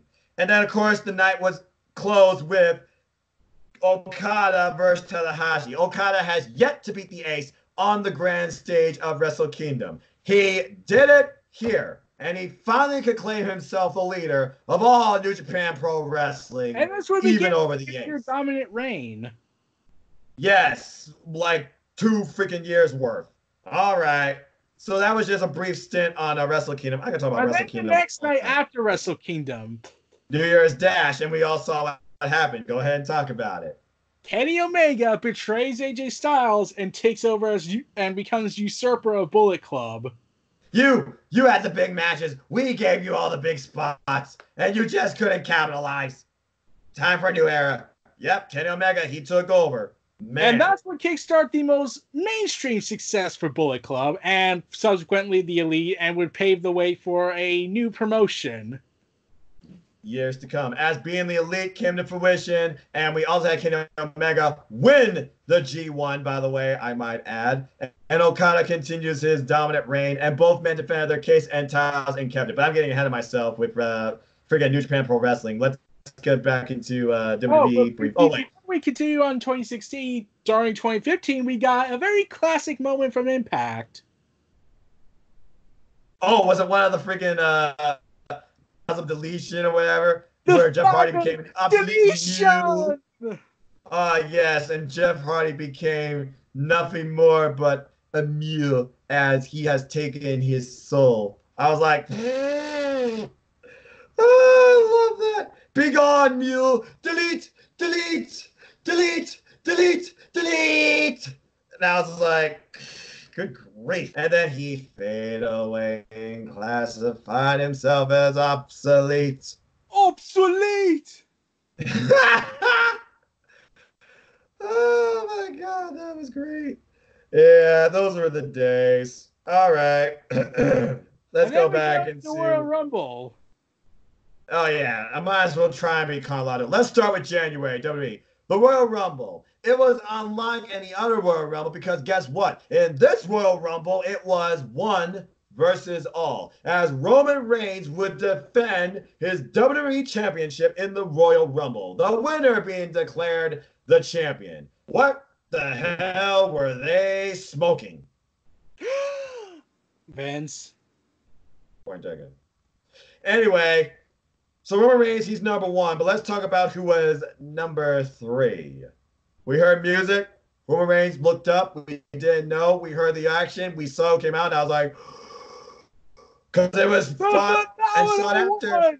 AJ Styles! And what a Royal Rumble debut. He went the distance, but eventually got eliminated by Kevin Owens. Welcome to the WWE. Gone. And then even turn of Kevin Owens' arch nemesis. And Luke Harper said, bye, AJ. But speaking of arch nemesis, who came out during that Royal Rumble? Sami Zayn. Yes. And also, then there was something else going on during the Royal Rumble time build-up. What? The would-have-been awesome war of Bray Wyatt and Brock Lesnar. Oh, yeah. Where Bray Wyatt was planning to usurp the gods in his eyes. Oh, yeah, that's right. But, of course, we know what that led to when we get to a WWE special. But basically, the Rumble, I'm just going to go all the way to the end because that's all that matters. Because for a little while, Roman Reigns was taken out thanks to Vince McMahon, League of Nations. So it wasn't like he had to compete during the whole thing, right? We were guaranteed to probably have a new champion. Who comes out towards the end and destroys everybody? Roman Reigns. But then who comes out number 30? The Game. And literally, it comes down to Dean Ambrose, Roman Reigns, and Triple H, as Triple H eliminates Roman Reigns and tells him to suck it. We are down to literally Dean Ambrose, Triple H. Who's going to win? Dean Ambrose doing everything he can, buying the man, clotheslining the man, but in the end, Triple H won. Yeah. And Stephanie McMahon was ecstatic, and Vince McMahon was like, there you go. There's your champion going into WrestleMania 32 in Dallas in AT&T Stadium where they want to get over 100,000. It's going to be Triple H headlining that WrestleMania. Now, who will face him? And so we began the long, strenuous process of setting up what was obvious from the get-go. Roman Reigns versus Triple H. Yes. But also, it built a side rivalry as the men fought to face Triple H at Fastlane in the main event again. It was Roman Reigns versus Dean Ambrose versus Brock Lesnar. The laziest part-timer. And in the end, Roman Reigns pins Dean Ambrose. And he did again, and he claims his spot. But what does this also set up? Brock Lesnar being the daylights out of Dean Ambrose. But of course, Dean Ambrose is like, I'm indestructible. You can't destroy me. Also, a little before this, as you said, there was a special put on WWE Roadblock. And during that, Fastlane. Yep. And during that show, after Triple H tries to destroy Roman Reigns, so he doesn't have to face him, before that show came to fruition, who comes out and challenges Triple H for the title? Dean Ambrose. And eventually, Triple H came in and like, you want a match against me for the title? You're on. What does Dean Ambrose say while he's out incapacitated on the ring? Hey, Hunter, thanks. And yeah. Oh, by the way, what did you think of Triple H throwing Byron Saxton just out of nowhere? I never really liked the average commentator, but there was one moment before Roadblock. What? Ah, yes. I was going to go to NXT, so let's just do that. Sami Zayn comes back. He talks about his performance. He talks about his love. What? Bray Wyatt and Triple H interacting. Oh, yeah, that's right. I remember that short stint, and they look at each other and he sees the title. I'm sorry. Yeah. But let's go ahead and go back to NXT because we can't forget about that. So we got Bayley coming out here, and she's just happy galore, you know, the usual stuff. We're building towards the next takeover. American Alpha, they are making headways against the Revival. We got Samoa Joe, who, of course, continues his stint against Finn Balor and proving why he should be champion. We also have the women's division on fire with Asuka destroying everybody. And then we go into basically WrestleMania weekend for NXT TakeOver Dallas. And that was the night we got the birth of the Fight Forever. Because before this, on with the King of Song Style, Shinsuke Nakamura. Because before this, as Sami Zayn was proclaiming he might be done, Rodrigo says, you deserve a match, one of the best in the world. At NXT TakeOver Dallas, you will compete against this man under a signing. And you see the monitor. He turns around. Yep. Phillips, do you know who that is? Shinsuke Nakamura, the king of strong style. Yep. Shinsuke Nakamura comes into NXT. Let's go ahead and briefly talk about NXT TakeOver Dallas as a whole. First off, tag team wrestling at its finest. American Alpha versus the Revival. And American Alpha finally ascends and picks up the titles. They win. A couple of months. Hey, you know what? You take your victories where you can get them. All right. Then we take in, like, who's at the show, including good old JR, Jim Ross. We also get, I forgot earlier that year, another